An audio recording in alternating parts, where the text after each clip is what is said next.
चलिए sir start करते हैं। Again good evening. तो इसके अंदर देखते हैं, आज हमारा न्यू टॉपिक, न्यू सब्जेक्ट है, न्यू चैप्टर है, सब कुछ एकदम न्यू है। और आइए, हमारा सेमेस्टर नंबर 4 के बच्चों ने एग्जाम दे दिए हैं और सेमेस्टर नंबर अब आपका आ गया है 5।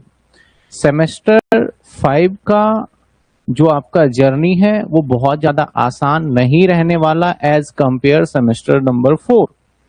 सेमेस्टर 5 एक तरीके से बीकॉम के अंदर दो ही सेमेस्टर थोड़े से टफ बनाए गए हैं, एक सेमेस्टर नंबर 2 और एक सेमेस्टर नंबर 5। 2 में एक सब्जेक्ट से टफ बनाया गया है, दैट इज कॉर्पोरेट अकाउंट, और 5 के अंदर आपके दो सब्जेक्ट और दोनों टफ है, आपका मैनेजमेंट अकाउंट और एक इनकम टैक्स। ठीक है ना। एज लास्ट जो हमने इंट्रोडक्शन का क्लास लिया उसमें ईच एवरी सिलेबस हमने डिस्कस कर लिया, कैसे पढ़ेंगे, कैसे डाउट होगा। तो आज हमारा बेसिक कॉन्सेप्ट, अब इस चैप्टर की बात है कि जो बच्चा ये बेसिक कॉन्सेप्ट नहीं करेगा, ध्यान रखना, जो स्टूडेंट ये बेसिक कॉन्सेप्ट नहीं करेगा वो आगे चैप्टर नहीं सीख पाएगा, इस बात का ध्यान रहे। अब वैसे तो आप देख ही रहे हो, तो मैं आगे फर्दर जो बच्चा देख भी रहा हूं, यानी ये सब्जेक्ट हर एक चैप्टर एक दूसरे से लिंक है। Each and every chapter link each other, एक दूसरे से क्या है, हमारा लिंक है हर एक चैप्टर की मैं बात करूं। ऐसा नहीं कि सिर्फ पहला चैप्टर दूसरा तीसरा, नहीं। आपने इससे पहले सब्जेक्ट्स पढ़ा था कॉस्ट अकाउंटिंग। कॉस्ट अकाउंटिंग के अंदर आपने बीच में से भी स्टार्ट किया, चलेगा, कोई दिक्कत नहीं है। यहां सारे चैप्टर आपस में लिंक हैं और इनफैक्ट कई चैप्टर तो बिना पढ़ाए भी उसका रेफरेंस आ जाता है, बीच में आगे वाले चैप्टर का भी रेफरेंस आ जाएगा। तो ये सब्जेक्ट हमें क्यों दिया गया सर, हम क्यों पढ़ रहे हैं? बेसिकली जब आप बीकॉम करते हो ना, तो बीकॉम के अंदर आपको ना हर एक चीज की नॉलेज दी जाती है, और इतना आप ध्यान रखिएगा, श्योरिटी के साथ बोल सकता हूं कि ये सेम सब्जेक्ट्स ना जो हम पढ़ेंगे आज, इनकम टैक्स, वो हमारे सीए इंटर के अंदर भी है और बिल्कुल सेम रहेगा, कुछ चीजें चेंजेस नहीं है वहां पे। हाँ, इसके 50 नंबर का लेकिन वहां पे आता है। तो बीकॉम आपका, अगर मैं जर्नी की बात करूं, आपके एजुकेशनल जर्नी की बात करूं, तो सबसे पहले आपको पता है क्या पढ़ाया गया था? दैट इज आपको पढ़ाया गया था फाइनेंशियल अकाउंट। ये कब पढ़ाया गया था? ये 11th में पढ़ाया गया था। इसके बाद 12th में भी आपको पढ़ाया जाता है फाइनेंशियल अकाउंट। हाँ, थोड़ा सा कंपनी के रिलेटेड होता है तो चीजें चेंज हो जाती है, ये 12th में भी था। तो 11th से जर्नी हुआ यहाँ पे और यहाँ, क्योंकि फाइनेंशियल अकाउंट बहुत टिपिकल और बड़े सारे कॉन्सेप्ट होते हैं, बहुत कॉन्सेप्ट नहीं भी बताया जाता। फिर जैसे ही आप सेमेस्टर 1 में आते हो, तो सेमेस्टर 1 में भी आपको पढ़ाया जाता है फाइनेंशियल अकाउंट। यानी आपके देखो 3 टाइम तक आपको फाइनेंशियल अकाउंट ही पढ़ाया गया है, आपको 11th में पूरे साल, 12th में पूरा, फिर सेमेस्टर 1 में भी। जैसे ही सेमेस्टर नंबर आप 2 में आते हो, सेमेस्टर नंबर 2, फिर से फाइनेंशियल अकाउंट का एक पार्ट पढ़ाया जाता है, फाइनेंशियल अकाउंट का, जिसको हम बोलते हैं कॉर्पोरेट अकाउंट। आपने पढ़ा, ये जर्नी रहा। यानी आपको लगभग 1 2 3 4 बार फाइनेंशियल अकाउंट पढ़ाया गया।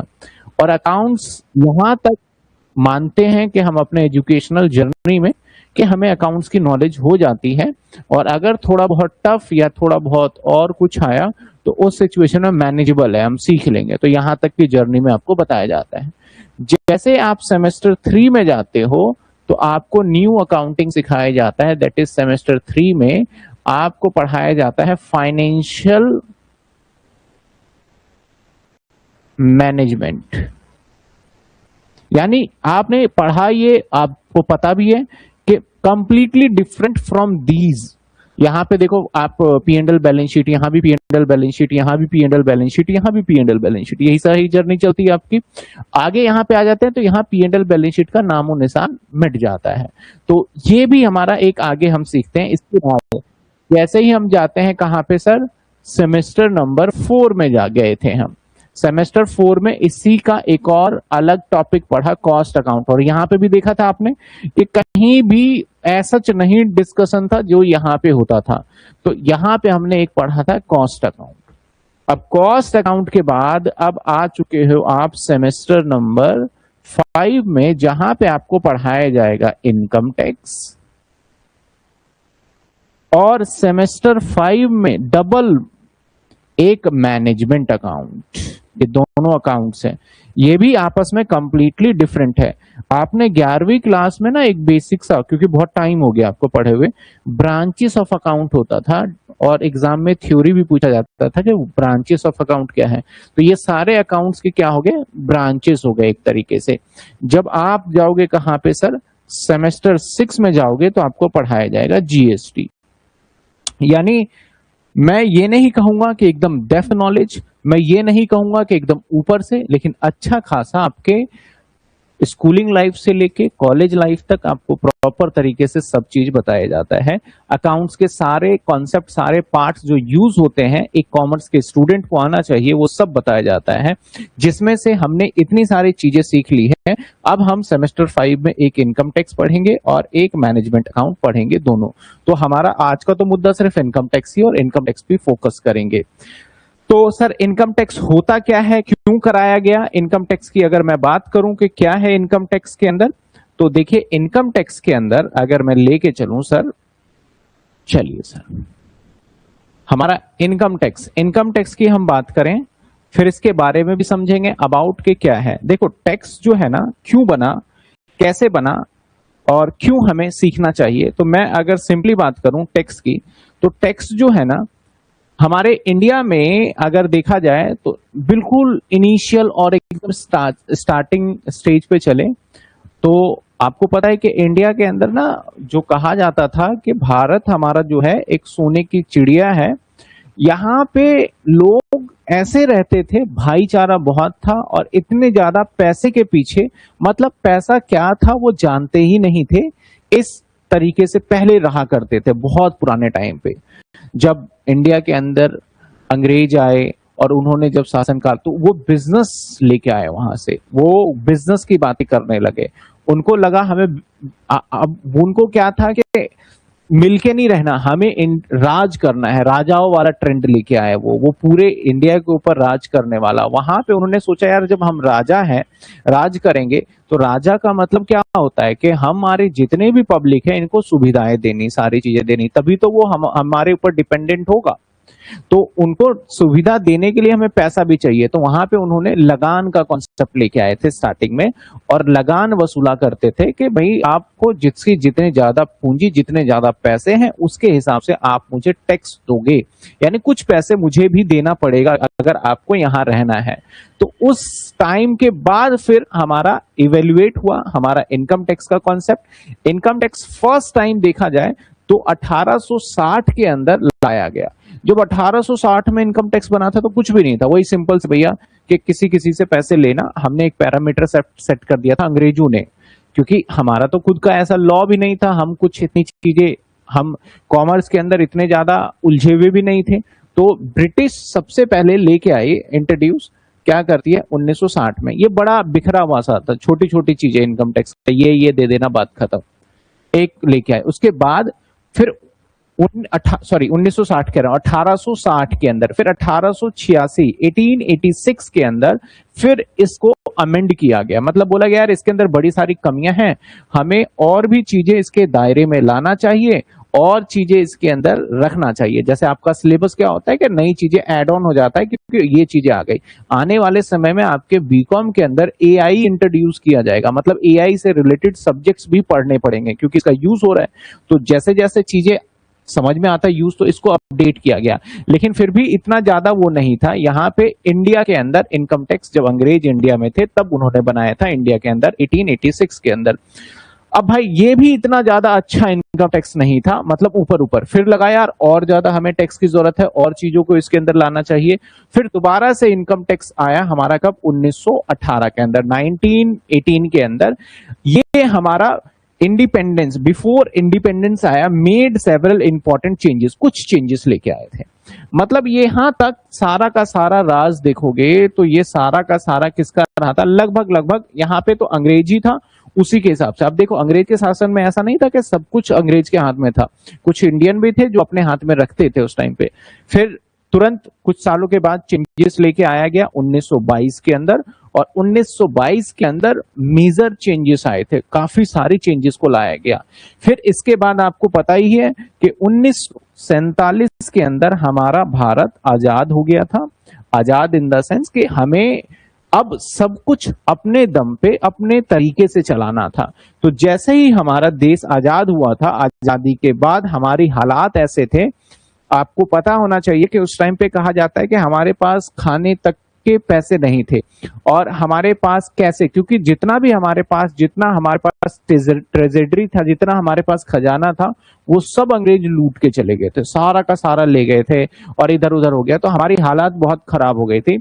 उस टाइम पे देखा गया कि हमारे देश के अंदर पहले जो कौन थे हमारे प्रधानमंत्री जो बने, जवाहरलाल नेहरू। और उस टाइम पे एक, क्योंकि हमें पता नहीं था कि प्रधानमंत्री कैसे बनेंगे, मुझसे अंग्रेजों ने ही सिखाया था कि इस तरीके से सारा का सारा, क्योंकि जब इंडिया से वो जा रहे थे कुछ दिनों तक यहाँ पे रुके भी थे, और ये ट्रेंड करने के लिए कि भाई ऐसे ऐसे सारी चीजों को लेके चलना, दिक्कतें नहीं आएगी, नहीं तो बाद में दिक्कत में फंस जाओगे। उन्होंने ट्रेनिंग भी दी थी बकायदा। तो वहां पे मुरारजी देसाई हमारे फाइनेंस मिनिस्टर थे। अब ये फाइनेंस मिनिस्टर कौन था, जो कि सारे पैसे कहां से आएंगे नहीं आएंगे लेन देन को समझता है, जिसको हम फाइनेंस मिनिस्टर या वित्त मंत्री भी हम बोल देते हैं। अभी के टाइम पे फाइनेंस मिनिस्टर कौन है बताओ, अभी के टाइम पे फाइनेंस मिनिस्टर है निर्मला सीतारमण हमारा। उसके बाद पंडित जवाहरलाल नेहरू उस टाइम के प्रधानमंत्री थे, जहां पे मान के चलो कि बड़ी सारी चीजें दिक्कतें थी। और उस टाइम के हमारे देश के सबसे ईमानदार डॉक्टर राजेंद्र प्रसाद हमारे देश के राष्ट्रपति प्रेसिडेंट थे। ये तीनों जो मेन पॉइंट में थे, इनके साथ और भी थे, जैसे कि आप वल्लभ भाई पटेल, बहुत सारे थे, लेकिन मैंने तीनों चीजें बताई।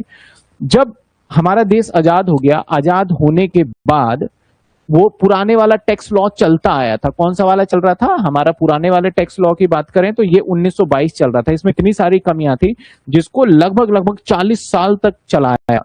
लेकिन जैसे ही देश आजाद हुआ उसके कुछ टाइम के बाद, जैसे ही देश आजाद हुआ उसके कुछ टाइम के बाद पार्लियामेंट के अंदर, पार्लियामेंट क्या होता है देखो, ये जो आप देख रहे हो ना, ये सारा का सारा हाउस है। आजकल तो आपने देखा होगा जहां पे ये सब मिलके डिस्कशन करते हैं ऐसा कि भाई क्या काम करना चाहिए क्या काम नहीं करना चाहिए, उसको पार्लियामेंट बोलते हैं।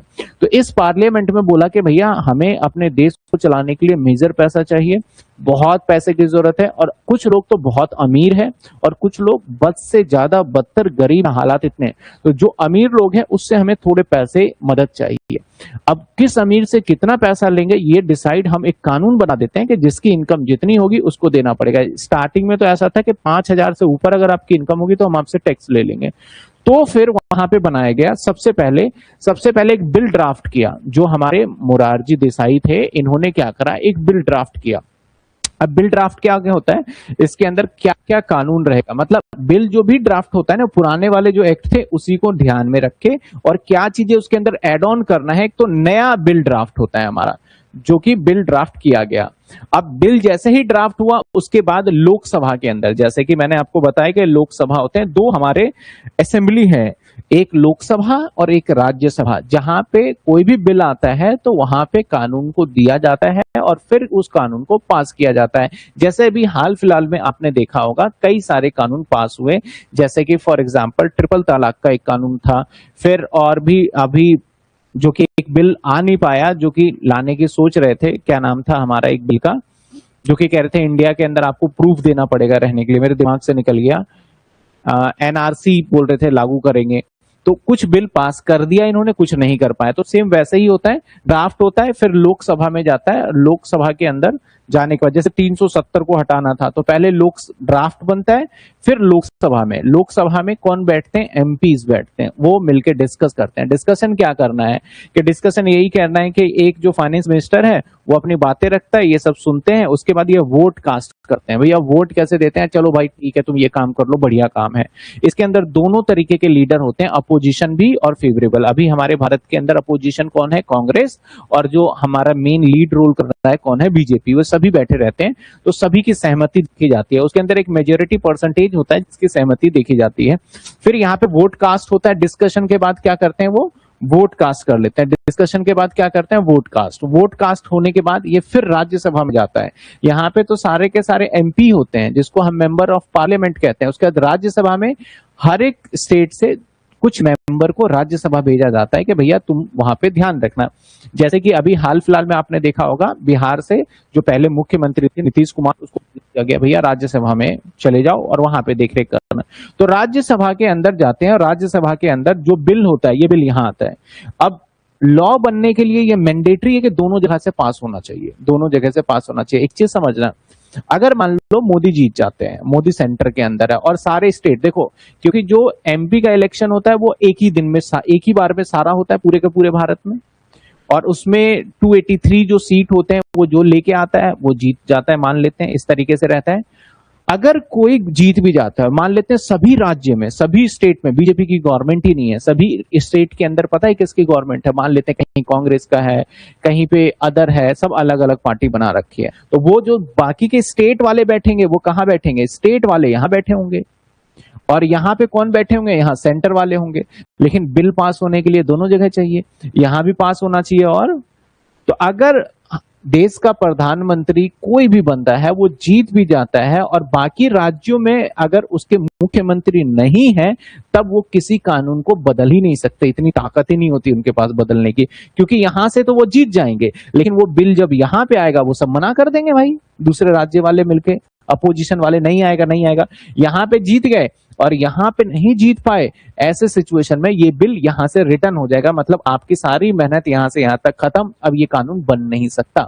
सेम ऐसे जब आर्टिकल 370 हटाया गया था तो बड़ी प्लानिंग के साथ लेके चला था इन्होंने, कि सब सोच रहे थे कि भैया लोकसभा में लेके आएगा, यहां पे हम पास करेंगे, नहीं करेंगे हंगामे से देखा जाएगा, सदन ही नहीं चलने देंगे, फिर राज्यसभा में तो बिल्कुल भी नहीं चलने देंगे। लेकिन गवर्नमेंट ने क्या करा, यहां से पहले यहां पास करवा लिया बिल को, क्योंकि इनके पास कुछ ऐसे मेजोरिटी थे, यहां पे पास करवा लिया, पास करवा के सीधा आ गए यहाँ पे। पहले यहां पास हुआ था राज्यसभा में, फिर जाके लोकसभा में तो पता ही है हमारे एमपी ज्यादा है, तुम कुछ भी कर लो पास होगा ही। तो जो दोनों जगह से पास हो जाता है, फिर ये बिल किसके पास जाता है, हमारे राष्ट्रपति के पास, प्रेसिडेंट ऑफ इंडिया। और हमेशा याद रखना, प्रेसिडेंट ऑफ इंडिया जो होता है वो कौन चुनता है, एमपी चुनते हैं, सभी मिलके चुनते हैं। तो वो लगभग जो सरकार होती है उसी के फेवर में ही काम करती है। तो उनको चुना गया और उन्होंने क्या करा, इसके ऊपर साइन कर देते हैं। साइन करने के बाद ये क्या बन जाता है, हमारा एक्ट।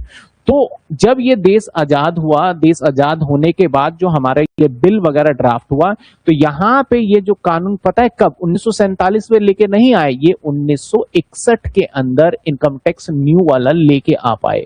1961 के अंदर, देखो पहले 20 में था, 20 के बाद 40 साल चला, 1961 में इस कानून को लाया और लाके इन्होंने दे दिया कि भैया ये नया कानून बन गया। तब से लेके आज तक यही कानून चलता आया है। कौन सा कानून हमारा है, 1961 इनकम टैक्स। इसलिए आप देखोगे इनकम टैक्स के अंदर अगर आप जाओगे ना, तो इनकम टैक्स में आपको कई जगह पे देखने को क्या मिलेगा, इनकम टैक्स एक्ट 1961। जैसे हम पढ़ेंगे डायरेक्ट टैक्स में, डायरेक्ट टैक्स की भी बात करते हैं, तो हमारा जो हम जो पढ़ने वाले हैं इनकम टैक्स एक्ट 1961, आप जब भी देखोगे तो ये देखने को मिलेगा। तो 1961 क्यों है, क्योंकि 1961 में ये बना था। जिस साल बनता है ना, जीएसटी एक्ट कौन सा है हमारा, 2017 है जब बना था, तो इसलिए इसके आगे क्या लग जाता है, 1961। क्यों ये कानून आया था, अगेन देश को चलाना था, देश को चलाने के लिए हमें पैसे की जरूरत थी, पैसे की जरूरत पड़ी तो हमने कानून के अंदर काफी सारे मॉडिफिकेशन करा 1922 वाले कानून को देखते हुए, और चीजों को बिल्कुल यहां पे जब आए ना तो इनकम को बड़े स्पेसिफाइक बांट दिया। पहले मैं सिंपल सा एग्जांपल लूं ना, तो कैश फ्लो में फाइनेंसिंग एक्टिविटी, ऑपरेटिंग एक्टिविटी, अगर मैं अकाउंट्स को अगर आपने पढ़ा हो तो नहीं था जब शुरू में आया, फिर उसने स्पेसिफाई किया इनको कि इस तरीके से। तो यहाँ पे जब 1961 आया तो यहाँ पे सभी इनकम को बांट दिया गया, और इनकम को पता है कितने पार्ट में बांटा गया? 5 पार्ट में बांटा गया इनकम को, 5 पार्ट में बांटा गया। हम आगे डिस्कस करेंगे कौन से पार्ट में बांटा जाएगा। तो इनकम टैक्स, लेकिन हमारा सिर्फ इनकम टैक्स, जिसकी इनकम ज्यादा है उससे ही सिर्फ पैसे कलेक्ट कर लें तो इससे देश चलाना पॉसिबल नहीं है। तो इसके साथ साथ उन्होंने एक और टैक्स लेके आए जिसका नाम था हमारा जीएसटी, जिसको पहले हम इनडायरेक्ट टैक्स भी कहते थे। तो हमारे टैक्स भारत में 2 तरीके का होता है। कौन कौन सा? एक होता है हमारा डायरेक्ट टैक्स, एक होता है हमारा डायरेक्ट टैक्स, और एक होता है हमारा इनडायरेक्ट टैक्स। जो डायरेक्ट टैक्स होता है ना, उसी को हम पता है क्या कहते हैं, उसी को कहते हैं इनकम टैक्स। और जो इनडायरेक्ट टैक्स होता है ना, उसी को क्या कहते हैं हम? जीएसटी। सर दोनों में क्या फर्क है, ऐसे समझो। देखो, जो डायरेक्ट टैक्स होता है ना, मान लेते हैं कि ये गवर्नमेंट है, ये गवर्नमेंट है, और ये मान लो मिस्टर राम है। अब गवर्नमेंट ने कहा जिसकी इनकम 10 लाख से ऊपर है उसको टैक्स देना है। मान लेते हैं इसकी इनकम 15 लाख रुपए है। तो बताओ मुझे, क्या राम को टैक्स देना पड़ेगा गवर्नमेंट को? 15 लाख कमा रहा है तो जी हाँ, देना पड़ेगा, क्योंकि गवर्नमेंट ने सेट किया। मैंने एक एग्जांपल लिया है ऐसे कि 10 लाख है तो इसको टैक्स देना पड़ेगा सरकार को। तो अब ये सरकार के पास खुद जाएगा चल के और टैक्स गवर्नमेंट से, यानी सरकार से एकदम डायरेक्ट बात करेगा, फेस टू फेस। भाई मेरी इनकम ये है, सरकार बोलेगा तू चोर है, ये बोलेगा मैं चोर नहीं हूं, मैंने चोरी नहीं की है टैक्स की। तो जो बातचीत होगी ना, एकदम डायरेक्टली होगी इन दोनों में। तो जो इससे मांगा जा रहा है, इसके इनकम पे मांगा जा रहा है tax, that is income tax. और डायरेक्ट टैक्स इसलिए क्योंकि यहाँ का पर्सन, मान लेते हैं ये टैक्स नहीं देता, सरकार सीधा इसके घर पे ऑफिसर्स भेजेगी, तो मतलब 1 to 1 बात होने वाला है यहाँ पे। तो इसलिए इसका नाम क्या पड़ गया हमारा? Direct tax. इनडायरेक्ट टैक्स में क्या होता है, मान लेते हैं कि राम है और इसके मिड में एक, मान लेते हैं दुकानदार है, और फिर हमारा इसके बाद गवर्नमेंट है। यहां पे चेन बन गया। राम ने मान लेते हैं कि एक कोई भी प्रोडक्ट खरीदा, मान लेते हैं चिप्स का पैकेट खरीदा, इस चिप्स के ऊपर इंक्लूसिव टैक्स, आपने देखा होगा ना, लिखा होता है इंक्लूसिव टैक्स। कोई भी प्रोडक्ट लेते हो तो जिसमें टैक्स होता है तो इंक्लूसिव टैक्स। तो राम ने जो ये चिप्स खरीदा, चिप्स खरीदने के बाद इसने पैसे किसको दिए? दुकानदार को। मान लेते हैं 9 रुपए का चिप्स था, 1 रुपए का टैक्स था, तो राम ने पैसे किसको दे दिए? तो ये टैक्स कौन दे रहा है? राम 1 रुपए टैक्स दे रहा है, लेकिन सरकार को डायरेक्ट नहीं दे रहा है, ये किसको दे रहा है? दुकानदार। अब दुकानदार क्या करता है? 1 रुपए इसको दे देता है। किसको दे देता है? जाके गवर्नमेंट को। अगर टैक्स नहीं भरा गया तो ये गवर्नमेंट कभी भी राम से डायरेक्ट नहीं बात करेगा, वो सीधा किसको पकड़ेगा?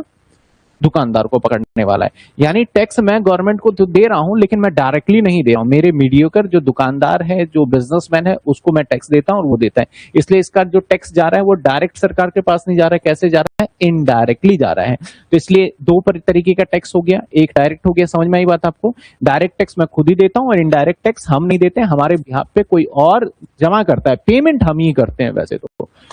अब हमें पढ़ना क्या है? ये वाला जीएसटी हो गया, इसके अंदर कस्टम हो गया, अदर मिसलेनियस वैट हो गया, और भी बड़े सारे टैक्सेस होते हैं। ये वाला सब्जेक्ट्स आपको टोटल पढ़ाया जाता है सेमेस्टर नंबर 6 में। क्योंकि टैक्स इतना बड़ा हो जाएगा पढ़ाने को, अगर एक ही सेमेस्टर में दोनों पढ़ा दिया तो बड़ी मुश्किल हो जाएगी आपके लिए। तो ये वाला टोटल कब पढ़ाया जाएगा आपको? सेमेस्टर 6 में। तो इसकी हम बात ही नहीं करेंगे। हमें पढ़ना है कौन सा? ये वाला टैक्स पढ़ना है, जिसको डायरेक्ट टैक्स को कौन सा टैक्स बोलते हैं हम? क्योंकि मैंने बताया था यहां इसकी इनकम होगी तभी टैक्स लेगा। इनकम टैक्स लॉ जो है हमारा, ये कब बना था सर? 1961 के अंदर बढ़ा था। अब जब लॉ बनता है ना, कानून बनता है ना, तो मान लेते हैं कि जब कानून बनाया जाता है तो बनाने वाला तो बनाता है, उस टाइम क्या थॉट रख के बना रहा है भैया कुछ नहीं पता चलता, ठीक है ना। जैसे मैं सिंपल सा एग्जांपल लूं, गया गया गया, मैंने 3 चीजें एग्जांपल लिया, गया गया गया। अब इसके अंदर भैया गया गया गया क्या है, तो मैं लिख दिया लॉ के अंदर। अब इसका एक्सप्लेनेशन पता ही नहीं चला, और मैंने पूरा भी नहीं किया, और बहुत टाइम हो गया, और बनाने वाला एक्ट मर चुका है। 1960 में जिसने बनाया होगा वो मर चुका है एक्ट, मान लेते हैं, क्योंकि मोरारजी देसाई अब रहे नहीं, वो मर चुके हैं भाई। अब उस केस के अंदर गया गया गया लिखा क्या है इसका मतलब, तो उसको समझाने के लिए बाद में रूल आते हैं, रूल कि भैया क्या एक्सप्लेनेशन। गया किसी का नाम है, गया मतलब वो गया, और गया जगह का नाम है। ये 3 एक्सप्लेनेशन दिया मैंने। अगर एक्सप्लेनेशन नहीं देता तो कंफ्यूजन रहता है, तो बड़ी सारी चीजों में कंफ्यूजन होता है। तो इसमें ना बड़ी सारी बातें ना एकदम ऐसे हिडन बातें रहती है जिसको एक्सप्लेन करना पॉसिबल नहीं होता।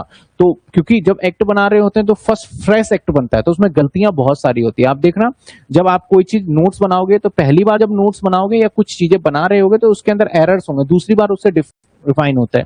तो फिर उसके बाद ना ये इनकम टैक्स रूल 1962 आया है। 1962 रूल का मतलब क्या होता है, जो इसके अंदर बातें समझ नहीं आ रही उन बातों को यहाँ पे एक्सप्लेन किया गया, उस बात को क्या किया गया, एक्सप्लेन किया गया। अब एक जहन में आता है कि सर 1961 से लेके आज 2024-26 है, इतनी पुरानी बातों को आज भी पढ़ रहे हैं? नहीं, यही एक कानून है जो कि हर साल चेंज हो जाता है। इसके अंदर फिर गवर्नमेंट कई बार नोटिफिकेशन भी देती है। जैसे कि मैं बताऊं, नोटबंदी के टाइम पे रूल ये था कि अगर आपके पास ब्लैक मनी मिलता है, ब्लैक मनी किसको कहते हैं पता है? अगर आपके घर में पैसे पड़े हैं और सरकार को नहीं बता रखे हैं कि मेरे घर में पैसे हैं, तो वो ब्लैक मनी बन जाता है। ब्लैक मनी है तो आपके ऊपर 60% की पेनल्टी लगेगी और 40% रह जाएगा। ये कानून था पहले कि अगर 100 रुपए आपके घर पे पाए जाते हैं तो उस केस में 60 रुपए सरकार छीन लेगी आपसे और 40 आपके पास रहेगा। लेकिन गवर्नमेंट ने क्या देखा यार, कोई बंदा जिसके पास ब्लैक मनी इतने सारे हैं वो एक्टिव ही नहीं हुआ, वो तो सोच रहा चल छोड़ना, वैसे भी ईमानदारी से टैक्स देते तो 30% देना ही पड़ता, 30% एक्स्ट्रा दे देंगे, नहीं तो नहीं देंगे। गवर्नमेंट उस टाइम पे अरुण जेटली थे, उन्होंने एक नोटिफिकेशन निकाला। उन्होंने एक नोटिफिकेशन निकाला कि आज के दिन से जो 60% था ना उसको बढ़ा के 110% कर दिया। यानी जो पैसा है आपके घर में वो तो हम सब ले ही जाएंगे और 10% एक्स्ट्रा आपसे वसूला जाएगा और सजा बनाएगा। तो नोटिफिकेशन क्या होता है, गवर्नमेंट को लगता है ना बीच में ये कानून सख्त कर दिया जाए तो वो कर देती है। इसके बाद ये सबसे बड़ा इंपॉर्टेंट है हमारा, इसका रेलेवेंट ना बहुत कम हो जाता है, ये हर साल आता है, हर साल आता है फाइनेंस एक्ट, जिसको फिर फाइनेंस एक्ट क्या करता है, फाइनेंस एक्ट के अंदर हर साल गवर्नमेंट, जैसे कि पार्लियामेंट के अंदर, जैसे कि ये तो एक बार हुआ था, हमने देखा भाई ये तो एक बार हुआ था, आपने देखा कि यहां पे अगर हम बात करें ये एक बार ही डिस्कशन हुआ, लेकिन ये हर साल डिस्कशन होता है भैया। पिछले साल हमारे साथ ये था, अब मान लेते हैं 2025 में भी ये डिस्कशन होता है कि भैया हमारे साथ ये है, इतने खर्चे इतने इनकम, सारे डिस्कशन होता है।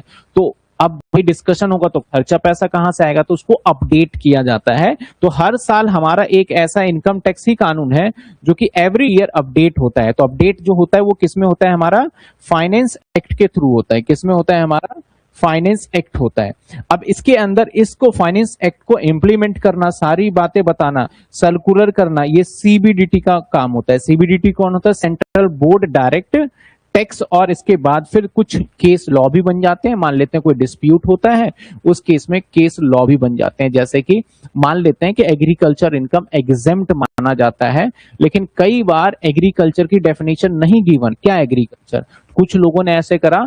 अभी भी एक हुआ था कि भैया एग्रीकल्चर इनकम एग्जेम्प्ट है, और अभी केस आया भी था कि कुछ लोगों ने क्या करा, छत के ऊपर गांजे की खेती करनी स्टार्ट कर दी। अब गांजे की खेती भाई कर रहे हैं तो बोल रहा भैया हम जो इससे पैसे कमा रहे हैं वो हमारी एग्रीकल्चर इनकम है, सरकार ने बोला एग्रीकल्चर इनकम एग्जेम्प्ट होता है। लॉ के अंदर ये बातें लिखा ही नहीं था कि छत के ऊपर खेती नहीं कर सकते।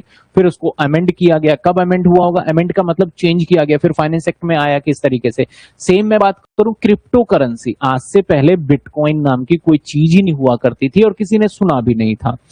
फिर सरकार ने देखा यार क्रिप्टो में तो इतनी सारी चीजें आ रही हैं, तो फिर सरकार लेके आई कि भाई क्रिप्टो करेंसी से जो भी प्रॉफिट कमाएगा उसके ऊपर 30% टैक्स देना पड़ेगा, सीधा सीधा। ये नए कानून आए, कब आएंगे, 1961 में, बताओ 60 में क्या कोई क्रिप्टो करेंसी था, नहीं था। तो कानून पे बदलाव लाए, तो ये कब आया, फाइनेंस एक्ट में। तो हर साल फाइनेंस मिनिस्टर फरवरी महीने के फैब मंथ के पहले, फैब में 28 को आया करता था, अब फैब में पहले ही आ जाता है, फर्स्ट को याद आता है। फैब में अपना बजट पेश करते हैं और बजट के अंदर क्या रहता है, कितने पैसे हमें मिले, कितने पैसे कहां से आएंगे, कितने पैसे हम कहां खर्च करेंगे, इसको बजट बोला जाता है। और उसके अकॉर्डिंग सारा का सारा क्या किया जाता है, कैलकुलेट किया जाता है। तो हम क्या पढ़ने वाले हैं सर, एक डायरेक्ट टैक्स, एक इनडायरेक्ट। तो हमारे सिलेबस में क्या है, हमारा इन डायरेक्ट टैक्स हम पढ़ेंगे। इसके कुछ डिफरेंस समझ लेते हैं। अब यहाँ पे 2-3 बातें आ गई हैं। 2-3 बातें क्या आ गए सर, एक हमारा हो गया income tax act, income tax act हो गया। एक हो गया हमारा इनकम टैक्स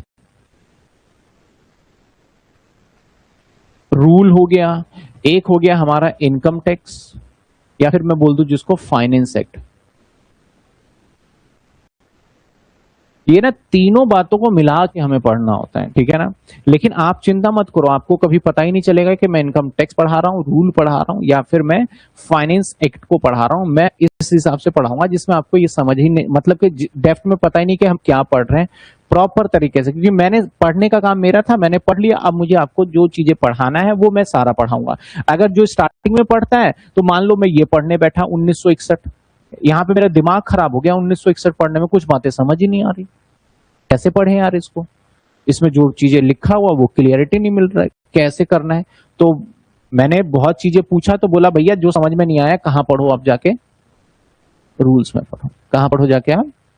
फिर मैं रूल्स पढ़ूंगा, रूल्स में सारी बातें क्लियर हुई। अब हर साल कुछ ना कुछ बदल रहा है, हर साल चेंज हो रहा है, फिर मुझे क्या पढ़ना पड़ेगा? फाइनेंस एक्ट पढ़ना पड़ेगा। जब अगर मैंने तीनों चीजें पढ़ ली, तो मैं इसके अंदर कोई चीज मिसिंग होगा, तो मैंने ये पढ़ रखा है और ये भी पढ़ रखा है, तो मैं सीधा कंफ्यूजन वाली चीज नहीं बताऊंगा ना, एक लाइन में ही आपको मैं बता दूंगा। तो आपको ये तीनों एक्ट पढ़ने की जरूरत नहीं है अगर आप ट्यूशन ले रहे हो, कोचिंग ले रहे हो। अगर जो बच्चा कोचिंग नहीं ले रहे हैं, तो हो सकता है कि उनको तीनों चीजें समझने के लिए यूज करना पड़े। और कई बच्चे, मैंने लास्ट ईयर का प्री रिकॉर्डेड डाला है, उसके अंदर बहुत सारे टॉपिक्स के अंदर जिस टॉपिक में अमेंडमेंट है उस पर वीडियो बना के डाल दूंगा कि इस टॉपिक में अमेंडमेंट है। आप कई बार बहुत पुरानी वीडियो भी देख लो, कुछ भी देख लो, यूट्यूब पे देख लो बहुत सारी, वो आपके सिलेबस रेलेवेंट नहीं माना जाएगा। हर साल चेंज होता है इनकम टैक्स, तो हमें ये तीनों पढ़ना होता है। तीनों में बेसिकली डिफरेंस अगर आप जानना चाहते हो कि सर क्या डिफरेंस है इनके बिटवीन, तो मैं आपको डिफरेंस भी बता देता हूं इन तीनों में क्या क्या हमारा डिफरेंस है, बहुत सिंपल से लैंग्वेज में आपको क्लियर रहेगा। आएगा नहीं एग्जाम में, लेकिन पता होना चाहिए। देखो सबसे पहले ये तो मेन लॉ हो गया, कौन सा? इनकम टैक्स एक्ट सबसे पहले बना था 1961 में, जो कि मोरारजी देसाई ने बनाया था, ठीक है। उसके बाद यहाँ पे डिटेल प्रोसीजर्स बताए गए, किसमें? रूल के अंदर डिटेल प्रोसीजर्स बनाए गए। ये मजे की बात देखो, ये 1961 में बन गया था, लेकिन ये ना 1962 में आया था, क्योंकि जब एक साल बीत गए तो पता चला क्या क्या गलती है। इसके बाद ये एनुअल लॉ पास अमेंडेड प्रोविजन, हमेशा हर साल ये अमेंड का मतलब चेंजेस होता है, वो है ये ईयर। ये 1961, ये 1962, ये 2025 वाला हम पढ़ेंगे अभी 2025 के अंदर आ रहा है। हालांकि हमारा जो 25 वाला है वो 26 के अंदर एप्लीकेबल होगा, 26 वाला 27 में एप्लीकेबल होता है, ऐसे रहता है, अभी देखेंगे। पर्पस क्या है भाई? प्रोवाइड लीगल फ्रेमवर्क के मतलब भैया आपको कोई भी सजा होगा तो as per income tax act 1961 के अंदर आपने इनकम नहीं बताया है, तो इसलिए आपको सजा दी जाती है। तो जब भी आपको सजा होगा तो इसके हिसाब, एक्ट के हिसाब से होगा। ऐसा नहीं बोलेंगे इनकम टैक्स रूल के हिसाब से आपको सजा मिलेगी, तो किसके हिसाब से मिलेगा? आपको एक्ट के हिसाब से मिलेगा। उसके अंदर प्रोविजंस हैं कि टैक्स चोरी करोगे तो क्या है, नहीं है। अब इसके अंदर क्या होता है? एक्सप्लेन हाउ प्रोविजन और विल बी अप्लाइड। जो इसके अंदर बातें लिखी है उसको कैसे अप्लाई करेंगे, वो कहां मिल जाएगा भैया? रूल के अंदर मिल जाएगा। यहां पे क्या होता है? हर साल टैक्स के रेट बदल देते हैं। आप स्टार्टिंग में क्या था कि जिसकी इनकम 5,000 रुपए होगी वो टैक्स देगा। अगर ये नहीं होता फाइनेंस एक्ट, तो आज भी जिसकी इनकम साल की 5,000 होती वो टैक्स दे रहा है। तो ऐसे सिचुएशन में तो भैया हर व्यक्ति टैक्स दे रहा होता, स्कूल में भी जो बच्चा पढ़ रहा है वो भी टैक्स दे रहा होता, हर कोई टैक्स के दायरे में आ जाता। तो इसको बदला गया और आज बदल बदल के इसको लेके आ गए हैं कि भैया 12 लाख रुपए तक भी आपकी इनकम होगी ना तो आपको टैक्स नहीं देना पड़ेगा। जब हम टैक्स रेट पढ़ेंगे तब आपको इसको समझाएंगे कि 12 लाख का एक्चुअल मतलब क्या है वहां पे, ठीक है ना। अब हु मेक, इसमें पार्लियामेंट में बनता है, पार्लियामेंट के अंदर जैसे कि 2 राज्यसभा, तो ऐसे बनता है। ये कहां बनता है? सेंट्रल गवर्नमेंट इसको बनाता है, सीबीडीटी। मतलब इसको पढ़ के और पार्लियामेंट में अप्रूवल, गवर्नमेंट का अप्रूवल लेके सिंपल लैंग्वेज में बता देती है। वो पूछ लेता है कि भैया ये ऐसे ही लिखा है ना, बोला हाँ ऐसे ही लिखा है, तो इस तरीके से हो गया। इसके बाद ये भी पार्लियामेंट में बजट के थ्रू पास होता है। तो ये तीनों के बीच में बेसिक सा डिफरेंस था जो कि आपने देख लिया। इसके अंदर कोई बहुत बड़ी चीज नहीं है, जो कि आपको समझना चाहिए था, बेसिक बेसिक चीजें। ये हमारा कानून आर्टिकल 264 के अंदर हमें गिवन है। तो हम जो पढ़ेंगे ना इतना डिटेल में नहीं जाएंगे अभी, हम डिटेल के अंदर बहुत पढ़ने वाले हैं, लेकिन हम चैप्टर के हिसाब से चलेंगे। तो होपफुली यहां तक आपको थोड़ा सा बैकग्राउंड बताया है, बिल्कुल थोड़ा सा, जिसका कोई मायने नहीं था, सिंपल सी बातें थी और वो चीजें हमने लेके चला है यहाँ पे। अब टैक्स के अंदर कुछ ना बेसिक टर्म, आप 11th में जब आए थे ना, तो 11th में ना सबसे बड़ा चैलेंज आपके सामने क्या था? कैपिटल, ड्राइंग, डेटर, क्रेडिटर, ये क्या वर्ड है भाई? बैड डेट्स, ये क्या वर्ड है? पहले कभी आपने सुने ही नहीं थे, तो आपने उसके मीनिंग समझे। तो ये सब्जेक्ट न्यू है, तो इसके अंदर भी आपको इसके अंदर होने वाले वर्ड को पहले समझना पड़ेगा, तब जाके हम इस चैप्टर को स्टार्ट कर पाएंगे। That is a basic terms, जो कि हमारा क्या होता है? Basic term.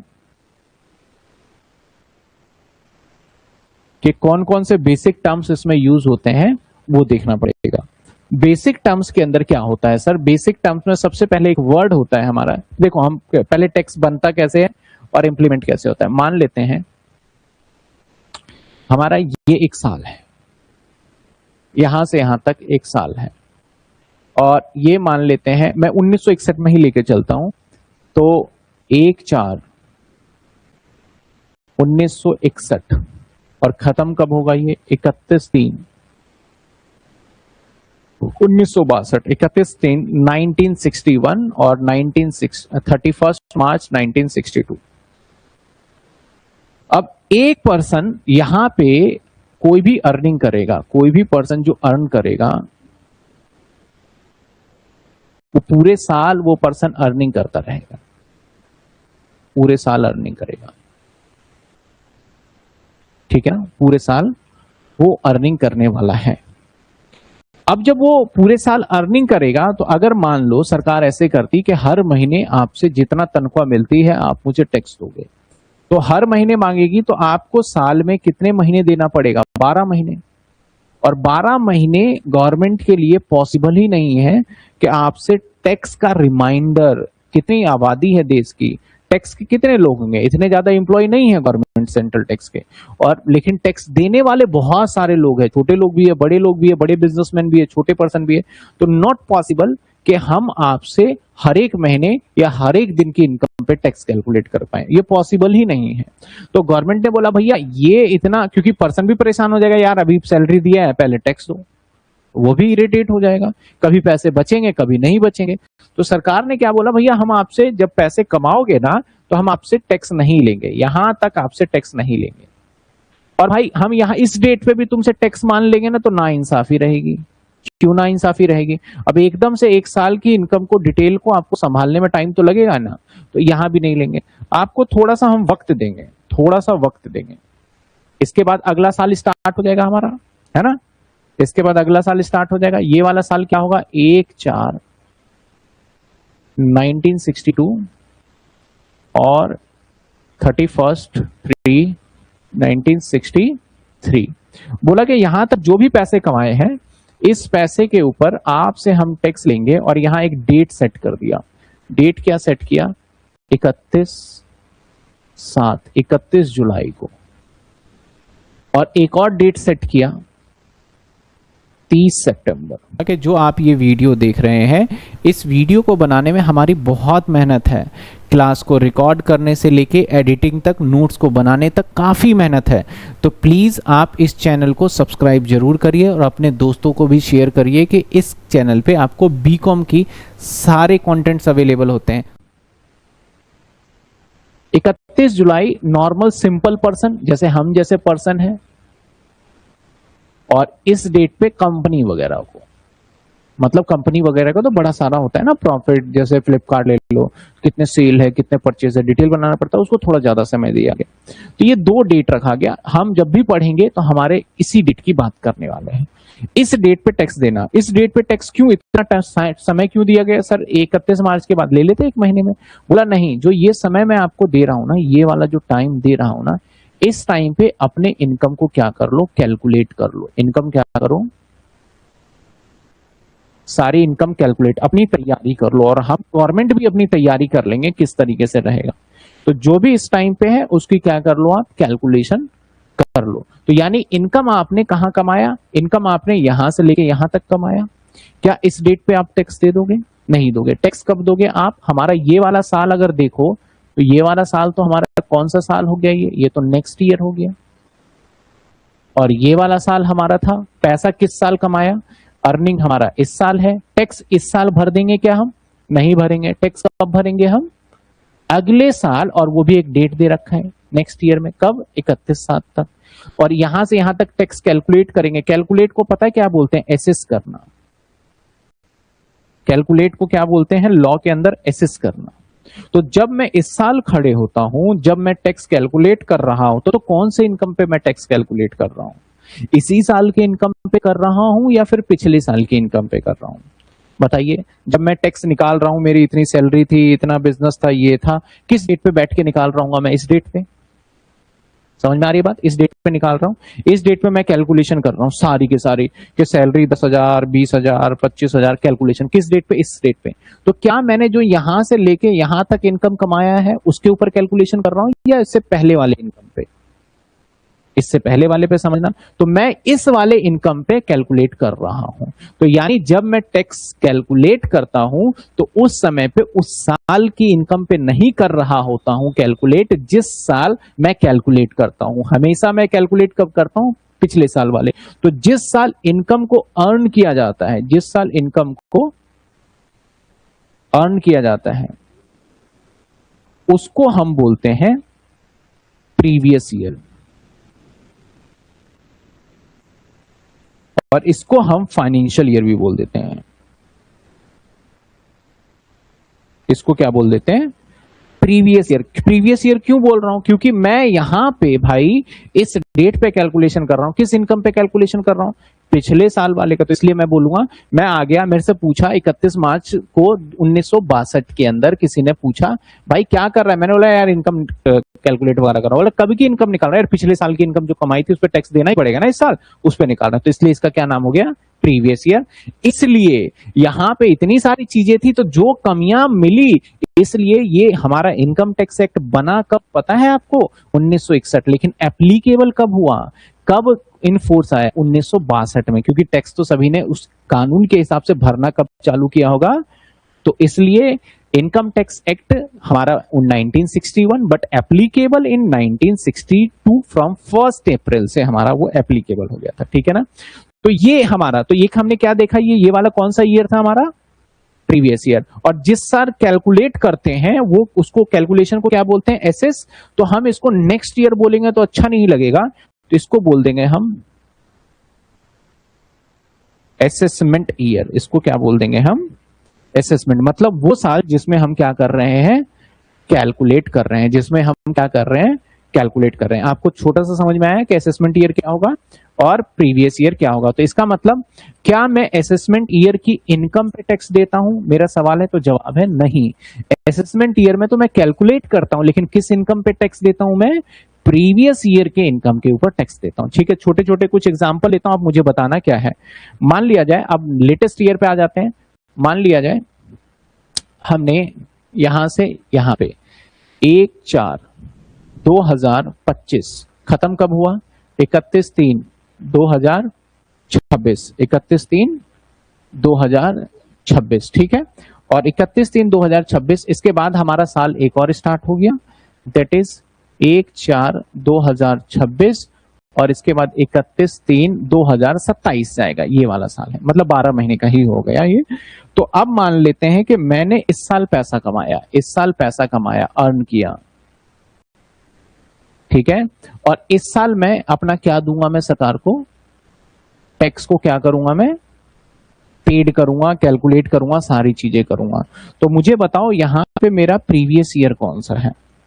प्रीवियस ईयर कौन सा है? बस ईयर बताना कमेंट में कि प्रीवियस ईयर कौन सा है। बताइए कि यहां पे प्रीवियस ईयर कौन सा है। बताइए प्रीवियस ईयर कौन सा है? प्रीवियस ईयर बताइए कोई। आप वैसे बता देना कि प्रीवियसली कौन सा चल रहा है, प्रीवियस ईयर कौन सा है। आपको जब भी ईयर बताना है, तो जैसे कि अगर ये साल है तो मैं इसको बोलूंगा 25-26, और ये साल होगा तो मैं बोलूंगा 26-27। तो प्रीवियस ईयर बताना है। प्रीवियस ईयर कौन सा है? 25 और 26। अच्छा, इनकम किस साल कमाया है? इनकम किस साल अर्न किया है हमने? इनकम किस साल अर्न किया है? जल्दी जल्दी बताओ, इनकम किस साल अर्न किया है? इनकम किस साल? 25 और 26 में। क्या मैं ऐसा बोल सकता हूं, income earning year is equal to previous year? मतलब सेम ही है। जिस साल इनकम कमा रहे हैं, और प्रीवियस ईयर सेम रहेगा। प्रीवियस ईयर को आज के बाद ना शॉर्टकट में मैं PY बोलूंगा, PY, जो स्टैंडर्ड एग्जाम में भी लिख सकते हैं हम। क्या बोलेंगे हम इसको? PY। अब असेसमेंट ईयर कौन सा है जिस साल टैक्स कैलकुलेट कर रहे हैं? तो असेसमेंट ईयर कौन सा है? चलो कमेंट में बताओ असेसमेंट ईयर कौन सा होगा? असेसमेंट ईयर कौन सा होगा? अच्छा मुझे बताओ, क्या असेसमेंट ईयर के इनकम पे हम टैक्स लगाएंगे क्या? असेसमेंट ईयर के इनकम पे क्या टैक्स लगाएंगे? तो जवाब नहीं। तो असेसमेंट ईयर कौन सा है सर? 26-27। ये है हमारा कौन सा असेसमेंट ईयर। शॉर्ट फॉर्म में इसको AY के नाम से बोलेंगे, असेसमेंट ईयर। ठीक है ना, असेसमेंट ईयर। तो हमने अभी दो चीजें सीखी डेफिनेशन में, प्रीवियस ईयर और असेसमेंट ईयर। कई बार बोलते हैं ना कि प्रीवियस ईयर, बच्चा बोलता है सर प्रीवियस ईयर पे क्यों आप उसकी इनकम क्यों देख रहे हो, आप तो इस साल की इनकम पे निकालो। नहीं भाई, इस साल की इनकम पे निकाल ही नहीं सकते, क्योंकि जो इनकम कमाई है वो पिछले साल जा चुका है। तो इसलिए प्रीवियस ईयर के इनकम पे हम कैलकुलेट करेंगे। अब कुछ बच्चों का ना एक सवाल आया कि सर हमारा इनकम टैक्स एक्ट 2025 बदल चुका है। इनकम टैक्स एक्ट हमारा जो है अभी लेटेस्ट आ गया है, जो 1962 था ना, इसको भी बदल दिया है इस सरकार ने आके। ठीक है, तो अब जो आ गया है ना, वो आ गया है income tax act, that is 2025। कब आ गया है? इनकम टैक्स एक्ट 2025 आ चुका है।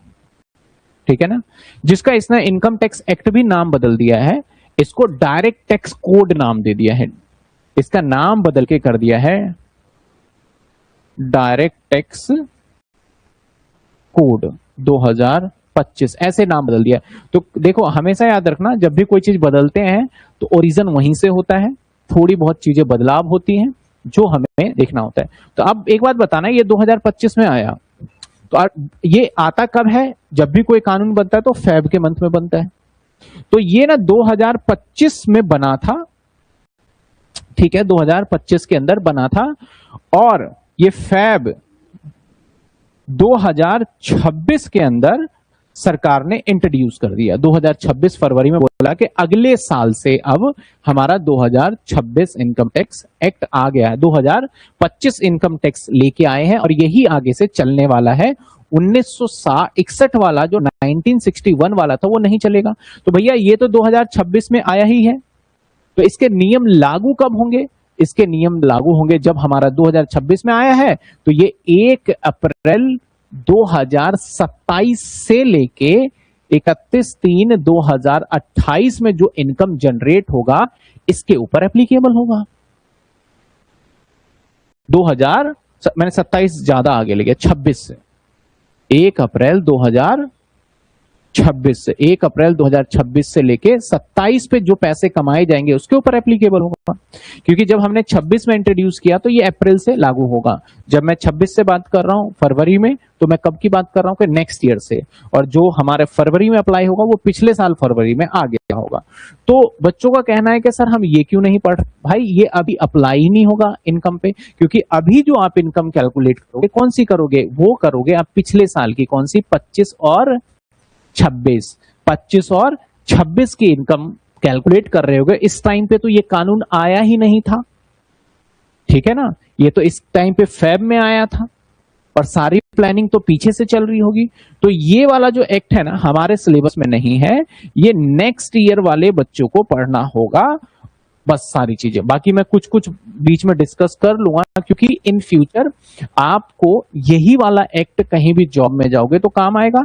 तो ये मत समझना कि सर पुराना पढ़ेंगे तो अब तो यूजलेस हो गया। कैसे? मैं बीच बीच में अपडेट बताता रहूंगा कि भाई नए वाले में अब ये आ चुका है, अभी आप ये पढ़ रहे हो, और बहुत छोटी, वहां भी प्रीवियस ईयर की डेफिनेशन यही है, वहां भी असेसमेंट ईयर की डेफिनेशन, तो पूरा चेंज होता, लेकिन कुछ कुछ बातें चेंज हो जाती है। वो अक्सर हमेशा से ही होता आया था, हर साल। तो हमने अभी क्या देखा? एक तो असेसमेंट ईयर देखा, और एक क्या देखा? Previous year. असेसमेंट ईयर वो ईयर होता है जिस साल इनकम को कमाया जाता है।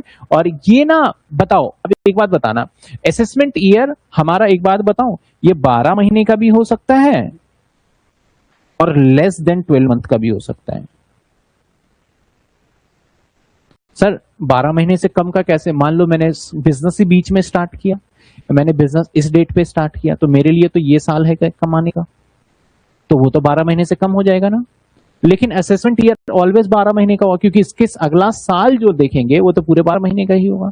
तो असेसमेंट ईयर ऑलवेज कितने साल टाइम का होगा? 12 महीने का। और प्रीवियस ईयर ऑलवेज 12 या 12 से कम का भी हो सकता है। अब देखो डेफिनेशन, अगर मेरे से कोई पूछे कि भाई डेफिनेशन बताओ प्रीवियस ईयर, तो असेसमेंट ईयर से पहले वाला साल हमेशा प्रीवियस ईयर कहलाएगा। अच्छा, असेसमेंट ईयर का डेफिनेशन बताओ आप। प्रीवियस ईयर के बाद वाला साल कौन सा ईयर कहलाएगा? हमारा असेसमेंट। सिंपल तरीके से हम डेफिनेशन को समझा सकते हैं, लेकिन फिर भी हम डेफिनेशन को देखेंगे। तो आइए हम देखते हैं डेफिनेशन, हमारा प्रीवियस ईयर का डेफिनेशन क्या कहता है, ये देख लेते हैं हम प्रीवियस ईयर के डेफिनेशन को। कहता है द फाइनेंशियल ईयर इन विच, वो साल जिसमें इनकम इज अर्न, मतलब वो वाला साल जिसमें हमने इनकम को अर्न किया हो, इज नोन एज, उसको क्या बोलेंगे? मैंने यही तो समझाया है कि जिस साल हम इनकम को अर्न करेंगे उस साल को क्या बोलेंगे हम? प्रीवियस ईयर बोलेंगे। इट इज 12 मंथ पीरियड का हो सकता है, commencing from 1 April and ending 31 मार्च को होगा। In the next year it can be less than, अगर, और देखो यहां तक नेक्स्ट ईयर में होगा, it can be less than 12 month का भी हो सकता है। इन केस ऑफ, कोई भी केस हो सकता है जब हमने बिजनेस को क्या किया हो, स्टार्ट किया हो बिटवीन, तो वो 12 मंथ से कम भी हो सकता है। तो सर प्रीवियस ईयर क्या होता है? वो साल जिस साल इनकम कमाया हो, ये स्टार्ट 1 अप्रैल से होता है, खत्म 31 मार्च को होता है, ये 12 महीने का होता है और 12 महीने से कम का भी हो सकता है। अभी तक हमने देखा कि भैया प्रीवियस ईयर में जो इनकम अर्न करेंगे, जो प्रीवियस ईयर में पीवाई में जो भी हमने इनकम अर्न किया होगा, उसके ऊपर हमें टैक्स कब देना है? टैक्स पेड करना होगा कब? असेसमेंट ईयर में। कब टैक्स पेड करना होगा हमें? यही सीखा है। लेकिन कुछ एक्सेप्शन केसेस हैं। एक्सेप्शन केसेस वो है कि जिस साल पैसे आप कमाओगे उसी साल आपको टैक्स देना होगा। अब एक एग्जांपल देखो, सरकार को क्या करना चाहिए। मान लेते हैं एक हमारे पास ये साल है, साल है 1/4/2026, खत्म कब होगा हमारा? 31/3/2027 को खत्म हो जाएगा। हम एग्जांपल लेके चल रहे हैं, ठीक है ना। अब सपोज करो इस डेट पे हमने पैसे कमाया, पूरे पैसे कमाए, ठीक है। और सरकार कहती है भाई तुम अभी टैक्स मत देना। सरकार का रूल कहता है कि भाई इससे आगे जो साल आएगा ना, आप यहां पे अपने टैक्स को पेड करना, मतलब नेक्स्ट ईयर में। लेकिन ये बंदा क्या करता है, एक पर्सन है जिसने 30 मार्च को ही 30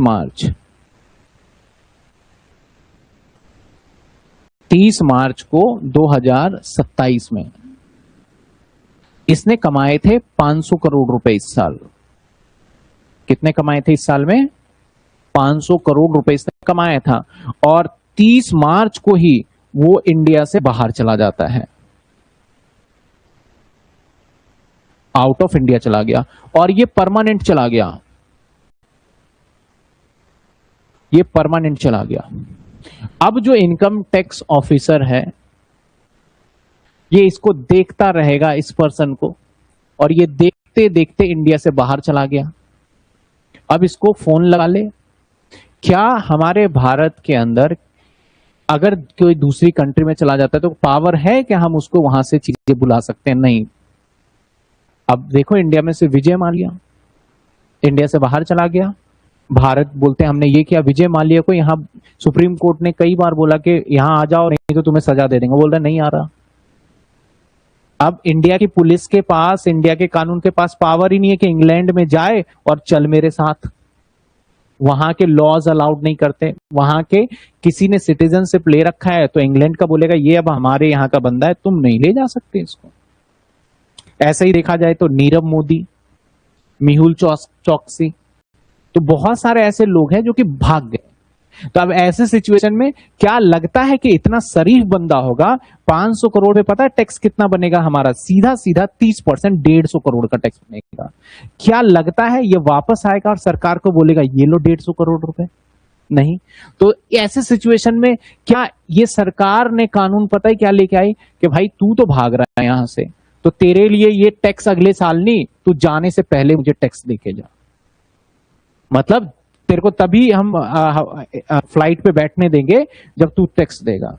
तो आप बोलोगे सर सरकार को कैसे पता चलेगा कि ये भाग जाएगा फिर वापस नहीं आएगा? तो जो वीजा होता है ना, उस वीजा के ऊपर लिखा होता है सारी बातें कि ये जा रहा है, कब रिटर्न होगा, तो सारी चीजें डिटेल होती है उसके ऊपर।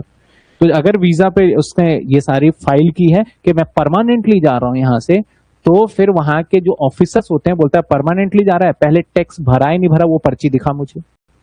अगर वो दिखा देगा कैसे, ये देखो मैं टैक्स भर के जा रहा हूं पर्ची, तो फिर बोलेगा अब जा सकता है। उसने बोला कि अभी तो टैक्स नहीं भरा, बोला अब जा ही नहीं सकता तू, अभी यहीं रुक, पहले टैक्स कैलकुलेट कर, पहले सरकार को टैक्स दे, मुझे पता है तू दोबारा वापस नहीं आएगा। तो ये मैंने बोला था जिस साल इनकम कमाया जाता है उस साल टैक्स नहीं देते, उससे अगले साल पे टैक्स देते हैं, ये मैंने समझा है। लेकिन ये केस तो थोड़ा सा उल्टा हो गया कि जिस साल इनकम कमाया उसी साल हमें क्या देना पड़ गया, टैक्स देना पड़ गया। तो कुछ इसके एक्सेप्शन केसेस भी हैं कि income earn previous year and paid also in previous year, जिस साल में इनकम अर्न किया है उसी साल हमें टैक्स देना पड़ेगा अगर कोई पर्सन इंडिया से बाहर परमानेंटली छोड़ के जाता है। ऐसे ही एग्जांपल हो सकता है डिसकंटिन्यू बिजनेस, मैंने कुछ टाइम के लिए व्यापार करा, उसके बाद बिजनेस खत्म, सरकार ढूंढती रहती है कहां गया भाई बिजनेस, दुकान कहां गई, टैक्स लेंगे पता ही नहीं चलेगा, सेपरेट लीगल एंटिटी, आदमी अलग होता है बिजनेस अलग होता है, तो पता ही नहीं चल पाएगा। तो कुछ ऐसे क्या क्या है जहां एक्सेप्शन केसेस लगते हैं वो देख लेते हैं हम एक बार। क्वेश्चन जरूर आएगा, आप 100% लिख लो, what is the meaning of previous year, आपके पेपर में आएगा। और इसके एक्सेप्शन केस बताइए कितने नंबर में आएगा सर, ये 6 नंबर का या 9 नंबर का क्वेश्चन पूछा जाएगा, इतना सही लिखना है आपका, ठीक है। तो क्या कहता है, एक्सेप्शन है इसके of the general rule taxation previous year income और ड्यूरिंग सेम ईयर, जब सेम ईयर मान ले जाता है, income tax charge on the income of previous year, ठीक है, सही सही बात बोल रहे हैं, ड्यूरिंग द असेसमेंट ईयर, मतलब समझ में आया कि income tax charge previous year during the assessment, कम लिया जाता है असेसमेंट ईयर से। However there are certain exception, लेकिन कुछ ऐसे एक्सेप्शन है to this rule, the following case income is liable to pay या assess to the tax in the same year in which earn, जिस साल इनकम अर्न करेंगे। वो केसेस कौन कौन से हैं, नंबर 1 नंबर 2 ये देख लेते हैं। तो सबसे पहले देख लेते हैं सर वो केस कौन सा है, अरे ये बीच में इतना गैप कैसे रह गया, चलो ये कौन कौन सा, पहला केस देखो, जब इनकम नॉन रेजिडेंट, अब एक नया शब्द आ गया, नॉन रेजिडेंट क्या होता है सर, नॉन रेजिडेंट का मतलब होता है जो भारत में नहीं रहते हैं। देखो दो चीज होगा, रेजिडेंट और नॉन रेजिडेंट। जो भारत में नहीं रहता, कोई अंग्रेज आ गया यहाँ पे, बोलेंगे भाई तू तो नॉन रेजिडेंट है, बोलते हैं ना तू हमारे यहाँ का बंदा नहीं है, तू विदेशी है, लेकिन लॉ में ऐसे विदेशी नहीं लिखा हुआ, लॉ के अंदर बोला गया तू कौन है, नॉन रेजिडेंट। तो कोई नॉन रेजिडेंट शिपिंग का बिजनेस करता हो, अब होता क्या है, आपने देखा होगा अभी शिपिंग के बिजनेस से हमारे भारत के अंदर गैस की किल्लत चल रही है, तेल की किल्लत चल रही है, क्यों चल रही है ये सभी को अब अवेयर हो कि हॉर्मुज, पहले किसी ने नाम भी नहीं सुना था, कहां से हॉर्मुज पैदा हो गया, ये कि सारे तेल जो है वो समुद्री रास्ते से ही आते हैं यहाँ पे, तभी तो दिक्कत हो रही है, हवाई जहाज के रास्ते नहीं आ रहे, किससे आ रहे हैं, सारे समुद्री रास्ते से आते हैं। तो समुद्री रास्ते से कहां से आते हैं, कुछ अमेरिका से भी आते हैं, कुछ आपके अलग अलग कंट्री से, रशिया से भी आ रहे हैं, ईरान से भी आ रहे हैं, तो हर जगह से आता है। तो होता क्या है कि यहां से यहां आने में, अब देखो हॉर्मुज खोल दिया है सरकार ने, आपने देखा होगा न्यूज, सरकार ने बोला है, सरकार क्या, ये ट्रंप ना बीच में ना अपना दिमाग लगा रहा है और वो सिर्फ और सिर्फ स्पेकुलेशन कर रहा है, वो बस लोगों को 80 साल का हो गया है लेकिन उसने सबको परेशान कर दिया है। मान लेते हैं ये शिप है हमारा, क्या शिप है, ठीक है ना, अब शिप को अगर मान लेते हैं ये यूएसए में है, यूएसए से वो इंडिया आने में उसको मान लेते हैं लगभग 30 डेज लग जाएंगे, 30 दिन लग जाएंगे। और ये बंदा यूएसए वाला जो बंदा है वो कहां पे बेच रहा है, इंडिया में सोल्ड कर रहा है, ये लाके यहां से तेल लाया और यहां पे लाके बेच दिया। तो ये क्या करता है, यहां पे तेल लाएगा और बेच दिया, मान लेते हैं कि एक बार जब कंटेनर लेके आता है वो 1000 करोड़ रुपए कमा लेता है उसमें, ठीक है। मान लेते हैं ये चला हमारा कब, ये चला आपका अप्रैल में और मई में आ गया और पैसा लिया और ये वापस कहां भाग गया पैसे लेके, इंडिया से पैसे लेके सीधा कहां चला गया? क्या अब इंडिया गवर्नमेंट का अब बोल रहा है कि अब मैं इंडिया जाऊंगा ही नहीं, अब मैं नहीं जा रहा इंडिया, तो क्या इंडियन गवर्नमेंट क्या इससे टैक्स वसूल पाएगी इस 1000 करोड़?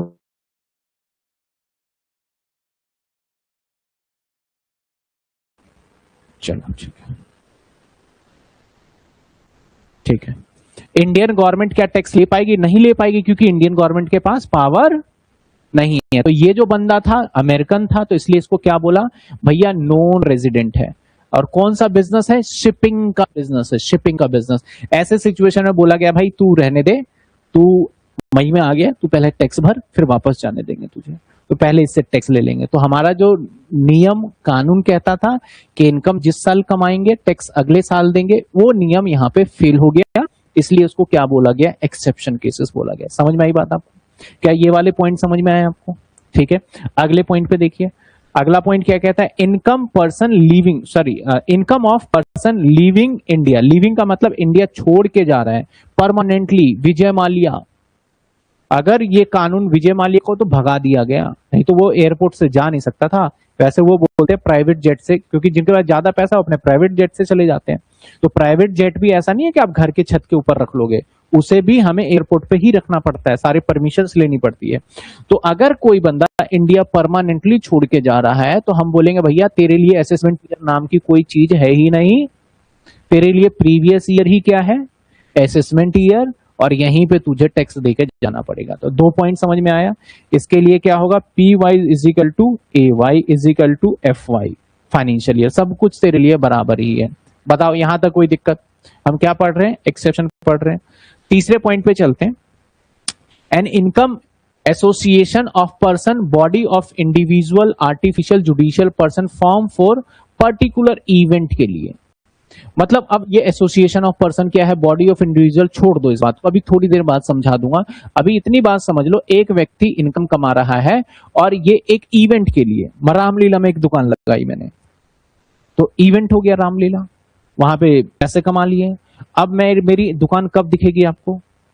अगले रामलीला में। अब अगले रामलीला में तो फाइनेंस एक्ट, असेसमेंट ईयर सब खत्म। तो उससे बोला गया भैया तेरे लिए तो अभी दिखेगा, फिर अगले साल दिखेगा, तुझे इसी बार टैक्स देना होगा। तो अगर किसी इवेंट के पर्टिकुलर के लिए आपने किया है, तो ऐसे सिचुएशन में आपके लिए भी A Y is equal to P Y माना जाएगा। समझ में आया इवेंट का मतलब? इसके बाद on the discontinue business and profession, मैं अपने बिजनेस को डिसकंटिन्यू कर रहा हूं। मान लेते हैं कि मेरा एक बिजनेस है और इस बिजनेस को मैं चला रहा था, ठीक, अब मैंने सोचा यार मई में मैं इसको बंद कर दूंगा, क्लोज कर रहा हूं मैं इसको, हटाओ यार अब ये नहीं करूंगा। तो अब जब तुम्हारा बिजनेस ही नहीं है, तो तुम क्या वेट कर रहे हो? असेसमेंट ईयर में इनकम कमाओगे भाई, कैलकुलेशन तुम्हें 1 साल का क्या वेट कर रहे हो? आपका बिजनेस सिंपल सी चीज है कि मान लेते हैं ये पूरा साल है और ये वाला साल आपके लिए असेसमेंट ईयर है, ये आपका प्रीवियस ईयर हो गया, ये हो गया असेसमेंट ईयर। और आपने क्या करा? मई के मंथ में अपना बिजनेस क्लोज कर दिया। तो भाई हमने तुम्हें, जब बिजनेस चालू होता था, इसलिए मैंने तुम्हें समय दिया था कि अपने इनकम को अच्छे से कैलकुलेट करो, टैक्स दो। अब तुम बंद करके बैठ गए हो, तो खाली क्यों बैठो? इनकम कैलकुलेट करो ना, इतना सारा टाइम है, कैलकुलेट करो इस टाइम, कैलकुलेट करके हमें क्या दे दो? अब टैक्स दे दो, बात खत्म हो गई। तो इस केस में भी हमारा क्या हो गया? अगर कोई डिसकंटिन्यू बिजनेस करता है, यानी शट डाउन करता है, बिजनेस को बंद कर देता है, तो ऐसे सिचुएशन में हमें उसी साल टैक्स देना होगा जिस साल हमने इनकम को कमाया है। यहां तक बात समझ में आ गई आपको? यहां तक बात समझ में आ गई? तो अभी हमने क्या देखा सर? अभी क्या देखा? बड़ा सिंपल सा पॉइंट देखा। ये इतने सारे ब्लैंक क्यों शीट आ गई? चलो, प्रीवियस ईयर में किसी बच्चे को कहीं से कोई डाउट है तो बताइए कमेंट में। प्रीवियस ईयर में, प्रीवियस ईयर वो साल होता है जिस साल इनकम को कमाया जाता है, और ये हमेशा 1 अप्रैल से और 31 मार्च को एंड होता है, और 12 महीने या 12 महीने से कम का भी होता है। किसी को डाउट प्रीवियस ईयर में? बताइए, किसी स्टूडेंट को डाउट है क्या प्रीवियस ईयर में, जो अभी डेफिनेशन देखा है? और ये हर एक क्वेश्चन में यूज होता है, प्रीवियस ईयर, असेसमेंट ईयर, तो ये जानना बहुत जरूरी है।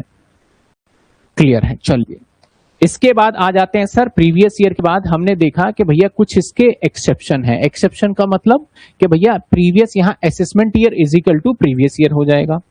पहला पॉइंट हमने कौन सा देख लिया था? पहला पॉइंट हमने देख लिया था सर,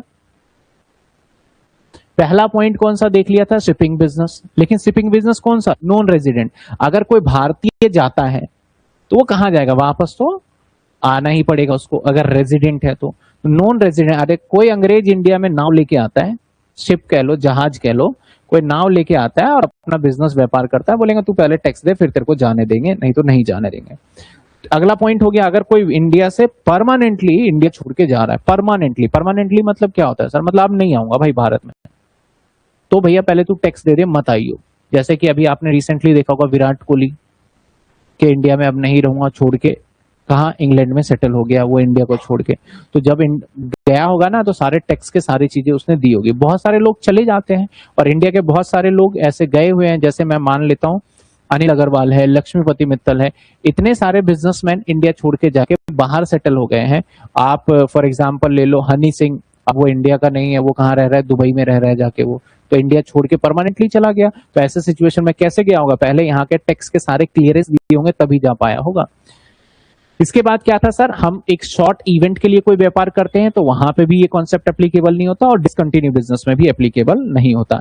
आ जाइए एक छोटी सी डेफिनेशन की बात कर लेते हैं। और असेसमेंट ईयर, जिसको कि आप जानते ही हो, बस मुझे आपको समझाना है कि भाई असेसमेंट ईयर क्या होता है। कहता है the financial year in which income earn the previous year tax is non assessment year.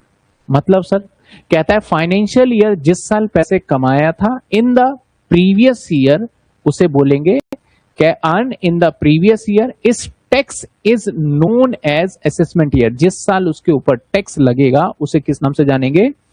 Assessment year. Assessment year mean जो कि 12 महीने का होगा। स्टार्टिंग कब से होगा हमारा? अप्रैल से, और एंडिंग कब हो जाएगा हमारा? मार्च में of next year. Next year क्यों कह रहा है? कि जिस साल पैसे कमाए उससे अगले साल की बात चल रही है, ठीक है ना। फॉर इंस्टेंस जो बर्डन होगा टैक्स का, the assessment year 26-27 which will be, हमारा अब जो पढ़ने जा रहे हैं वो असेसमेंट ईयर हम कौन सा पढ़ेंगे सर? एग्जाम में 26 और 27 पढ़ने वाले हैं हम एग्जाम के अंदर, 26 और 27। मतलब ये 26-27 के इनकम पे टैक्स नहीं लगाएंगे हम, टैक्स किसके इनकम पे लगाएंगे? 25 और 26। और 25 और 26 में जो हमारा एक्ट था वो पूरी तरीके से नए वाला आया नहीं, तो अभी लागू नहीं हुआ, हम पुराना ही पढ़ेंगे। तो कमेंस 1 अप्रैल 2026 और एंड हो जाएगा 31 मार्च 2027। Income of previous year of an assessee. अब यहां पे एक शब्द आ गया एसएससी, जिसको हम अभी थोड़ी देर में क्लियर करेंगे। एसएससी से मतलब समझो जो व्यक्ति टैक्स देता है ना सरकार को, उसे एसएससी बोलते हैं। हम ऐसे नहीं बोलते भाई तू कौन है तू कौन है, उसको क्या बोलते हैं? SSC. SSC is tax during the next following assessment year. उसे नेक्स्ट फॉलोइंग असेसमेंट ईयर, मतलब वही चीजें जो बताया ना, उसको घुमा फिरा के कुछ बड़ा तो करना ही था ना, तो इधर की बातें उधर की बातें करके इसने क्या करा, यहाँ पे डिफाइन कर दिया है। हाँ, अब इसके अंदर देखो यहाँ पे सेक्शन भी है। कुछ बच्चों को क्वेरी आता है कि सेक्शन, अगर आपको याद है एग्जाम में सेक्शन कोट करिए, नहीं याद है छोड़ दीजिए, कोई दिक्कत वाली बात नहीं है, कोई सेक्शन याद करने की जरूरत नहीं है। जो सेक्शन होगा, बहुत सारे सेक्शन तो हम क्लास के ड्यूरिंग ही याद कर लेंगे, जो कि न्यूमेरिकल के अंदर यूज होने वाला है, ठीक है। आइए सर अब देखते हैं एसएससी। एक शब्द आया था ना अभी एसएससी। एसएससी क्या होता है? एसएससी क्या होता है? देखो ऐसे समझो, पहले ये समझ लो, ये व्यक्ति, ये है मिस्टर राम, है ना, ये व्यक्ति, ये है मिस्टर मोहन, और ये व्यक्ति मान लेते हैं ये कौन है हमारे? ये है गवर्नमेंट। और हमारे गवर्नमेंट कौन है? निर्मला सीतारमन, जो कि अब तक का सबसे घटिया फाइनेंस मिनिस्टर माना जाता है। अब और भी रहे, मतलब इतने अच्छे से नहीं चला पाए। फाइनेंस मिनिस्टर में अगर देखा जाए ना तो कुछ लोगों के नाम है जो कि बहुत रिनाउंड नाम, और उन्होंने चीजें किया था। जैसे कि हमारा मनमोहन सिंह, 1991 में आपने सबने पढ़ा होगा अपने बचपन में कि हमारे पास इतने पैसे भी नहीं थे, हमारे पास कुछ दिनों का ही राशन बचा था कि हम देश को चला पाते, तो वो ग्लोबलाइजेशन का कॉन्सेप्ट लेके आए और तब जाके हमारे देश को रिवाइव कर पाए थे। ऐसे ही अगर मैं बात करूं पी चिदम्बरम, या फिर उस टाइम पे 2008 में जब फाइनेंशियल क्राइसिस हुआ था उस टाइम पे, और उन्होंने बहुत सारे टैक्स लगाए और नॉलेजेबल थे, और बहुत सारे ऐसे थे जो बहुत अच्छे भी थे और बहुत सारे ऐसे आए जिन्होंने के पूरा बेड़ा गर्क कर दिया। देखा जाए निर्मला सीतारमन ये तो कई बार ऐसे भी आर्ग्यूमेंट कर चुकी है, ये खुद कॉमर्स बैकग्राउंड से है चाहे नहीं है, बोलते हैं इसको ऐसे बोलते हैं, सीए को पता नहीं है कि इसको ये बोला जाता है। तो कई बार आपने देखा होगा बीच के अंदर एग्जेम्पशन और डिडक्शन सेम ही होता है, ये कह देती है। तो नहीं इतना उन्होंने इम्पैक्टफुल काम कर पाए। हालांकि कोई फाइनेंस मिनिस्टर टैक्स बनाता नहीं है, बनाते तो उसके सीनियर ऑफिसर ही हैं जो कि बैठते हैं, जो आईएएस ऑफिसर होते हैं, चार्टर्ड अकाउंटेंट, सबसे मिलकर ही बनाया जाता है। लेकिन अगर इंसान के अंदर माइंड अगर अच्छे से यूज करे, कहाँ कब क्या करना है, नहीं करे, कैसे बैलेंस करना है, तो वो अपने जो भी टैक्स को फ्रेमवर्क कर रहा है उसको एडवाइस तो देते हैं, नहीं यार ये इससे बड़ी दिक्कत होगी, इससे इस तरीके से होगा। अरुण जेटली थे जिनको नॉलेजेबल थे, वो चीजों को इंप्लीमेंट करते थे, तो वो तो खैर अब रहे नहीं, उनके बाद ये कार्यकाल संभाल रहे हैं, तो उसका ये चल रहा है। अब मान लेते हैं कि मिस्टर राम है और मिस्टर मोहन है। अब मिस्टर राम की इनकम 12 लाख है और मिस्टर मोहन की इनकम 15 लाख है। निर्मला सीतारमन ने कहा कि भैया जिसकी इनकम 12 लाख रुपए से ऊपर होगा उसको टैक्स देना होगा, जिसकी इनकम 12 लाख रुपए से ग्रेटर होगा उसको टैक्स देना होगा। अब ये गवर्नमेंट आ जाता है राम के पास कि तू मुझे टैक्स दे, तो राम क्या कहेगा, मेरी इनकम कितनी है, या मैं इसको मान लेता हूं 10 लाख है। गवर्नमेंट आ गई, निर्मला सीतारमन ने कहा राम तुझे टैक्स देना पड़ेगा। उसने बोला मैं टैक्स दूंगा, तुम्हारे कानून के हिसाब से तो देखा जाए जो तुमने बनाया ये कानून, उसमें तो 10 लाख रुपए तक टैक्स ही नहीं दूंगा। इसने बोला अच्छा तुम्हारा 10 लाख है तो इसको टैक्स नहीं देना पड़ेगा, तो बोला इसको नाम रहेगा राम। अब इसके बाद मोहन के पास के भाई तुझे टैक्स देना होगा, बोलेगा हाँ मुझे टैक्स देनी है, मुझे कितनी इनकम हो चुकी है मेरी, तो टैक्स तो देना पड़ेगा भाई। तो बोला तेरा नाम मोहन है, हटा इस मोहन को, हम नहीं जानते मोहन को, अब तुझे हम नया नाम दे रहे हैं, तू क्योंकि हमारे और तुम्हारे रिलेशन बन गए हैं अब लेने देने वाले, तो ऐसे सिचुएशन में तुम्हें बोलेंगे हम एसएससी। ऐसे सिचुएशन में तुम्हें क्या बोलेंगे, यानी जब इनकम टैक्स ऑफिसर या कह लो गवर्नमेंट और पर्सन के बीच में एक रिलेशन बन जाता है पैसे लेने या देने का, उसको क्या बोल देंगे हम, एसएससी। अब जैसे आप सब देख रहे हो, अगर आपकी इनकम 12-13 लाख है ही नहीं, तो आपका नाम जो भी है, सीमा, मोहन, राहुल, जो भी नाम है आपका नाम है, आपको मैं एसएससी नहीं बोल सकता। जैसे मैं पढ़ा रहा हूं, मेरी इनकम मान लेते हैं कि इससे ज्यादा हो रही है, तो मैं अपने आप को क्या बोलूंगा, मैं कौन हूं, एसएससी हूं। मैं कौन हूं भाई, एसएससी। तो एसएससी का मतलब समझा, जो लाइबल है टैक्स पेमेंट करने के लिए उसको क्या बोलेंगे हम, एसएससी। तो यहां पे डेफिनेशन में क्या लिखा है, under the income tax act, SSC का मतलब क्या होता है, वो व्यक्ति, वो पर्सन हु लाइबल टू पे एनी टैक्स, कोई भी टैक्स, ऐसा नहीं कि इनकम टैक्स, अगर आप जीएसटी भी पे कर, जीएसटी तो नहीं, इनकम टैक्स और इसके अलावा भी बहुत सारे टैक्सेस होते हैं जो कि लगते हैं हम धीरे धीरे आगे देखेंगे, कोई भी टैक्स हो पे हो, जीएसटी वाला पार्ट नहीं आएगा इसके अंदर। कहता है हु इज लाइबल टू पे एनी अदर सम, जैसे कि अंडर आपसे कोई पेनल्टी लिया जाएगा, पेनल्टी लिया गया, इंटरेस्ट लिया गया, आपके घर पे कोई पैसे मिले और आपने उस पे पेनल्टी या इनकम टैक्स देना पड़ता है, गवर्नमेंट ने बोला भाई तुझे तो ये फाइन देना पड़ेगा, तो टैक्स मत दे, फाइन तो मैं लूंगा, तूने ये गलती करी है, तब भी आपको किस में काउंट किया जाएगा, एसएससी में काउंट किया जाएगा। तो भैया दोनों पॉइंट समझ में आया, एसएससी कौन होगा, जो इनकम टैक्स दे रहा है या कोई सम दे रहा है। एक आ जाता है हमारा डीम्ड एसएससी। डीम्ड एसएससी देखो सरकार इतना क्या बताऊं, मान लेते हैं कि मिस्टर एक्स है और मिस्टर एक्स बेचारा कुछ दिनों तक चलते चलते वो चल बसा, और मिस्टर एक्स चल बसा यानी डेथ हो गई, इसकी डेथ होने के बाद मिस्टर एक्स का जो इसका लीगल रिप्रेजेंटेटिव है वो मान लेते हैं मिस्टर वाई है। अब सरकार कहती है भाई तू ये तो मर गया, इसने जितने इनकम कमाए थे इससे टैक्स कैसे लूंगा मरे हुए इंसान से, अब कैसे मैं टैक्स वसूलूं, ले नहीं सकता, वो तो चला गया भाई। अब बोलता अच्छा इसको पकड़ लेते हैं, सारा पैसा इसको मिला होगा ना, वाई तू इधर आ जा, जो मर गया था ना उसके ऊपर टैक्स तू दे। अब ये बोलेगा भाई मैंने इनकम नहीं कमाया है, बोला कोई बात नहीं, तू सारा इसका जायदाद तो तू ही देखा है, तो अब तू बन गया एसएससी। अब तू क्या बन गया, एसएससी। ये इसकी इनकम हुई नहीं है, इसको बस मिला है, तो इसे बोल देंगे एसएससी। तो कई बार क्या होता है हम एसएससी नहीं होते, लेकिन सरकार आपको जबरदस्ती बोलेगा तू ही एसएससी बन गया है, इस तरीके से उसको बोलते हैं डीम्ड एसएससी। क्या बोलते हैं, डीम्ड। डीम्ड का मतलब क्या होता है, आप डायरेक्टली नहीं बने, अचानक से आप बन गए। जैसे होता है ना स्कूल के अंदर आप शोर भी नहीं मचा रहे, सब शोर मचा रहे, आप चुपचाप पढ़ रहे हो, लेकिन अचानक से प्रिंसिपल ने सबको खड़ा कर दिया और सबको पीटना चालू कर दिया, तो आप डीम्ड कल्पित बन के वहां पे मानना नहीं, आप थे भी नहीं तब भी मान लिया गया। उसी तरीके से यहाँ पे ये हो जाता है। जैसे फॉर एग्जांपल मैंने लिख दिया कि डेथ ऑफ अ पर्सन, एक पर्सन का डेथ होगा, हिज लीगल रिप्रेजेंटेटिव, मतलब जो वाई था, will treated as an assessee, उसे एसएससी माने देंगे, और that income of the deceased, जो मर गया उसके इनकम पे, which tax has not been paid by the deceased before the his death, जो इनकम पे उसने टैक्स नहीं दिया। हाँ, इसकी इनकम 2 लाख है तो ये अपनी इनकम पे तो टैक्स नहीं देगा, लेकिन जो बंदा मर गया उसकी इनकम पे टैक्स देगा, तो उसको क्या बोलते हैं, एसएससी। तो यहाँ पे डेफिनेशन समझ में आया आपको? मैंने यहाँ पे एक वर्ड यूज किया था, जैसे कि पिछले पॉइंट आया था, क्या था मीनिंग, एसएससी। अब पूरा का पूरा डेफिनेशन पढ़ोगे तो आपको समझ में आ जाएगा। तो अभी तक हमने क्या पढ़ा, बड़ी छोटी छोटी चीजें पढ़ी है, ज्यादा चीजें नहीं पढ़ी है। पहला पॉइंट हमने क्या देखा सर, इनकम टैक्स का बैकग्राउंड के 1800 से चला था, 1960 आया, 1961 आया, कब तक आया, क्यों आया, नहीं आया, किस तरीके से लाया गया, क्यों लिया जाता है, ताकि आपको बेसिक बेनिफिट, क्योंकि आपको रोड जिस पे आप चल रहे हो इसके पैसे तो आप नहीं देते हो, आप देखते हो बन भी जाता है। इसके बाद पार्क जहां पे आप घूमने के लिए जाते हो इसके पैसे भी नहीं देते हो, आप देखते हो कि इसके अंदर माली वगैरह भी काम कर रहा है। आप स्ट्रीट लाइट जो रोड पे लगे हैं इसके पैसे नहीं देते हो, तो ये सब पैसे कौन दे रहा होता है? स्कूल में, सरकारी स्कूल में पढ़ने जाते हो तो नॉमिनल सा चार्ज लगता है, तो ये सारा पैसा कौन दे रहा होता है? गवर्नमेंट ही दे रहे होते हैं। तो गवर्नमेंट लाएगी कैसे पैसे? कई बच्चों का कहना है, कई बच्चे कई बार सोचते हैं सर गवर्नमेंट नोट नहीं छाप लेगी इतना सारा, तो आप यकीन मानना नोट ज्यादा नहीं छाप सकते, नोट छापने के कुछ रूल्स हैं। यही काम किसने किया था? जिम्बाब्वे ने किया था, जिम्बाब्वे किया, या कुछ क्या कहते हैं जो हमारे इस साइड की कंट्री है, जिम्बाब्वे हो गया, नमीबिया हो गया, वहां पे पता है क्या, आप चाय पीने जाओगे तो आपको 50,000 रुपए का एक कप चाय मिलेगा।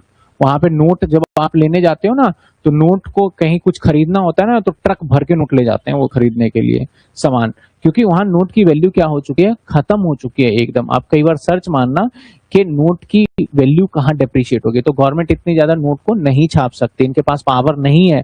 अगर इन्होंने नोट छापना चालू कर दिया तो रुपए की वैल्यू ऐसी हो जाएगी जिसका पूछो मत। फिर मेरी क्लास पता है कितने, 1 करोड़ रुपए की मेरी क्लास बिकेगी फिर आप, और फिर आप उसको दोगे 1 करोड़ रुपए। कई कंट्री में 10-10 हजार, 20-20 हजार के नोट भी चलते हैं, 1 लाख रुपए का नोट भी चला देते हैं वो, अब उतने कम में। आप जैसे वियतनाम में चले जाओ, वियतनाम है कहाँ है, हाँ वियतनाम में, हमारे यहाँ का 1 रुपए वहां 300 रुपए के बराबर है शायद वहां पे।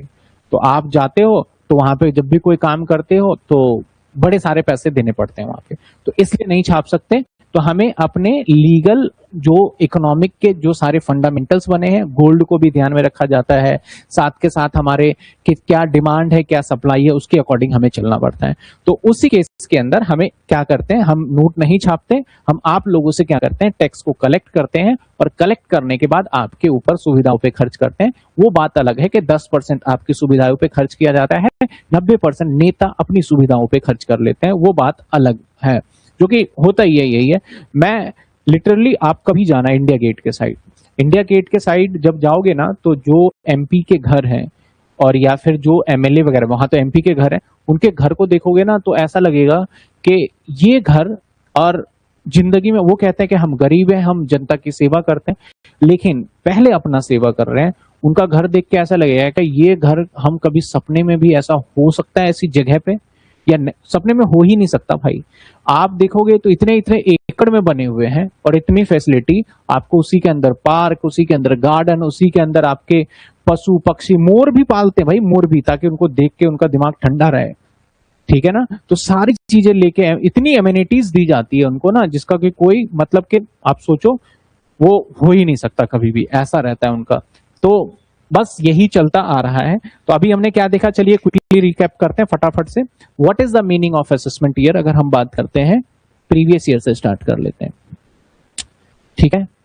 चलिए सर, हम बात करते हैं सर प्रीवियस ईयर क्या होता है। प्रीवियस ईयर वो साल होता है जिस साल हम इनकम को अर्न करते हैं, और उस साल हम टैक्स नहीं देते, टैक्स हम उसे अगले साल देते हैं, जिसको हम असेसमेंट ईयर करते हैं। तो जिस साल इनकम कमाया जाएगा उसको क्या बोला जाएगा? प्रीवियस ईयर बोला जाएगा। इसके एक्सेप्शन की हम बात करें तो कितने एक्सेप्शंस हैं इसके, जैसे अगर आप नॉन रेजिडेंट शिपिंग बिजनेस से हो और इंडिया के अंदर आप बाहर से कोई सामान लेके आते हो, तो आपके लिए प्रीवियस ईयर और असेसमेंट ईयर क्या रहने वाला है? सेम ही रहने वाला है। अगर आप किस बिजनेस में हो, अगर मान लेते हैं इंडिया परमानेंटली छोड़ के जा रहे हो, तब भी आपके लिए वो प्रीवियस ईयर को ही असेसमेंट ईयर कंसीडर कर लिया जाएगा। अगर आप शॉर्ट इवेंट के लिए अपने बिजनेस को करते हो तब भी वही आपका प्रीवियस ईयर असेसमेंट ईयर होगा। अगर आप डिसकंटिन्यू बिजनेस करते हो तब भी प्रीवियस ईयर असेसमेंट ईयर माना जाएगा। ये टोटल डेफिनेशन था किसका, हमारा प्रीवियस ईयर का। सर असेसमेंट ईयर क्या होता है? असेसमेंट ईयर वो साल होता है जिस साल हम अपने टैक्स की कैलकुलेशन करते हैं, और किस इनकम पे हम टैक्स की कैलकुलेशन करते हैं, प्रीवियस ईयर वाले इनकम पे करते हैं। ये हमारा 12 महीने का होता है जो कि अप्रैल से और मार्च में खत्म होता है, लेकिन प्रीवियस ईयर 12 महीने या उससे कम का भी हो सकता है। इसके बाद हमने क्या देखा, एसएससी। एसएससी कौन होता है? जो व्यक्ति या सरकार को टैक्स देने के लिए लायबल है या सरकार को कोई पेनल्टी देने के लिए लायबल है, उसको किस कैटेगरी में रखा जाएगा? एसएससी। एक डीम्ड एसएससी भी होता है। डीम्ड एसएससी वो एसएससी होता है कि किसी की अगर मान लेते हैं डेथ हो गया तो उसका लीगल रिप्रेजेंटेटिव जो होता है उसे सरकार को टैक्स देना पड़ता है, उसको हम डीम्ड एसएससी के कैटेगरी में रख लेते हैं, जो कि हमने यहां तक पूरे के पूरे पार्ट कर लिए हैं। इसके बाद एक यहां पे शब्द आया बार बार, that is a person. Person को हम समझेंगे। पहले यहां तक किसी को कोई डाउट, कोई समस्या है तो बताओ। किसी को कोई डाउट, कोई प्रॉब्लम है तो बताइए। यहां तक किसी को कोई डाउट, कोई प्रॉब्लम है तो बताइए।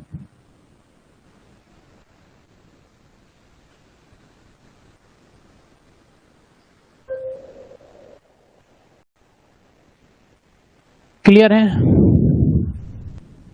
जब विजय माल्या इंडिया छोड़कर गया था तब लॉ एक्सेप्शन वाला, अरे उसे तो नेताओं ने भगा दिया ना। आप जाओगे तो आपके ऊपर कानून उसके ऊपर लगता है जिसके पावर नहीं होती, उनको तो नेताओं ने भगा दिया था। जाओ भाई चले जाओ, जल्दी जल्दी निकलो। और सारे प्रॉपर्टी के सारे पैसे वैसे सब ट्रांसफर कर लिया, नहीं तो इतनी इजीली कहां से पैसे ट्रांसफर हो पाते हैं। तो सब कुछ पहले से ही उसने प्लानिंग कर रखा था।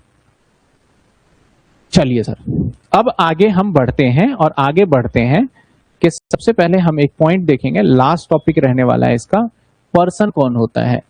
टैक्स जो गवर्नमेंट है ना, गवर्नमेंट बोलेगा हम टैक्स लेंगे, तो भाई तुम क्या लोगे? टैक्स लोगे, लेकिन ये भी तो डिसाइड करो किससे लोगे। किसी ना किसी तो टैक्स लोगे। मैंने बोला पर्सन से लूंगा।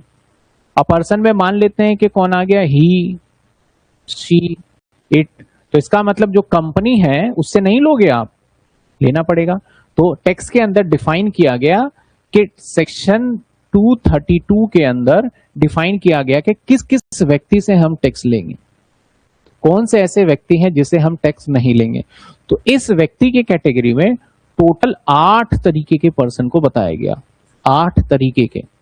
जैसे अगर आप कोई व्यक्ति हो तो आपसे टैक्स लेंगे, अगर आप कोई कंपनी हो तब भी आपसे हम टैक्स लेंगे ही लेंगे, अगर आप पार्टनरशिप में काम कर रहे हो तब भी हम आपसे टैक्स लेंगे।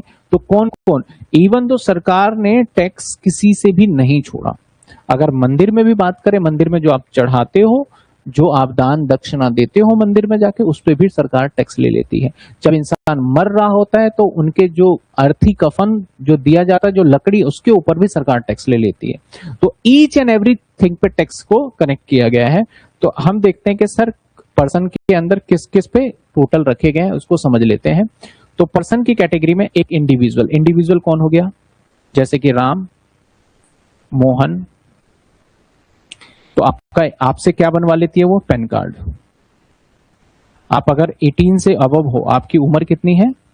18 साल से ज्यादा, तो आपसे टैक्स लेंगे, लेकिन आपकी उम्र कितनी है?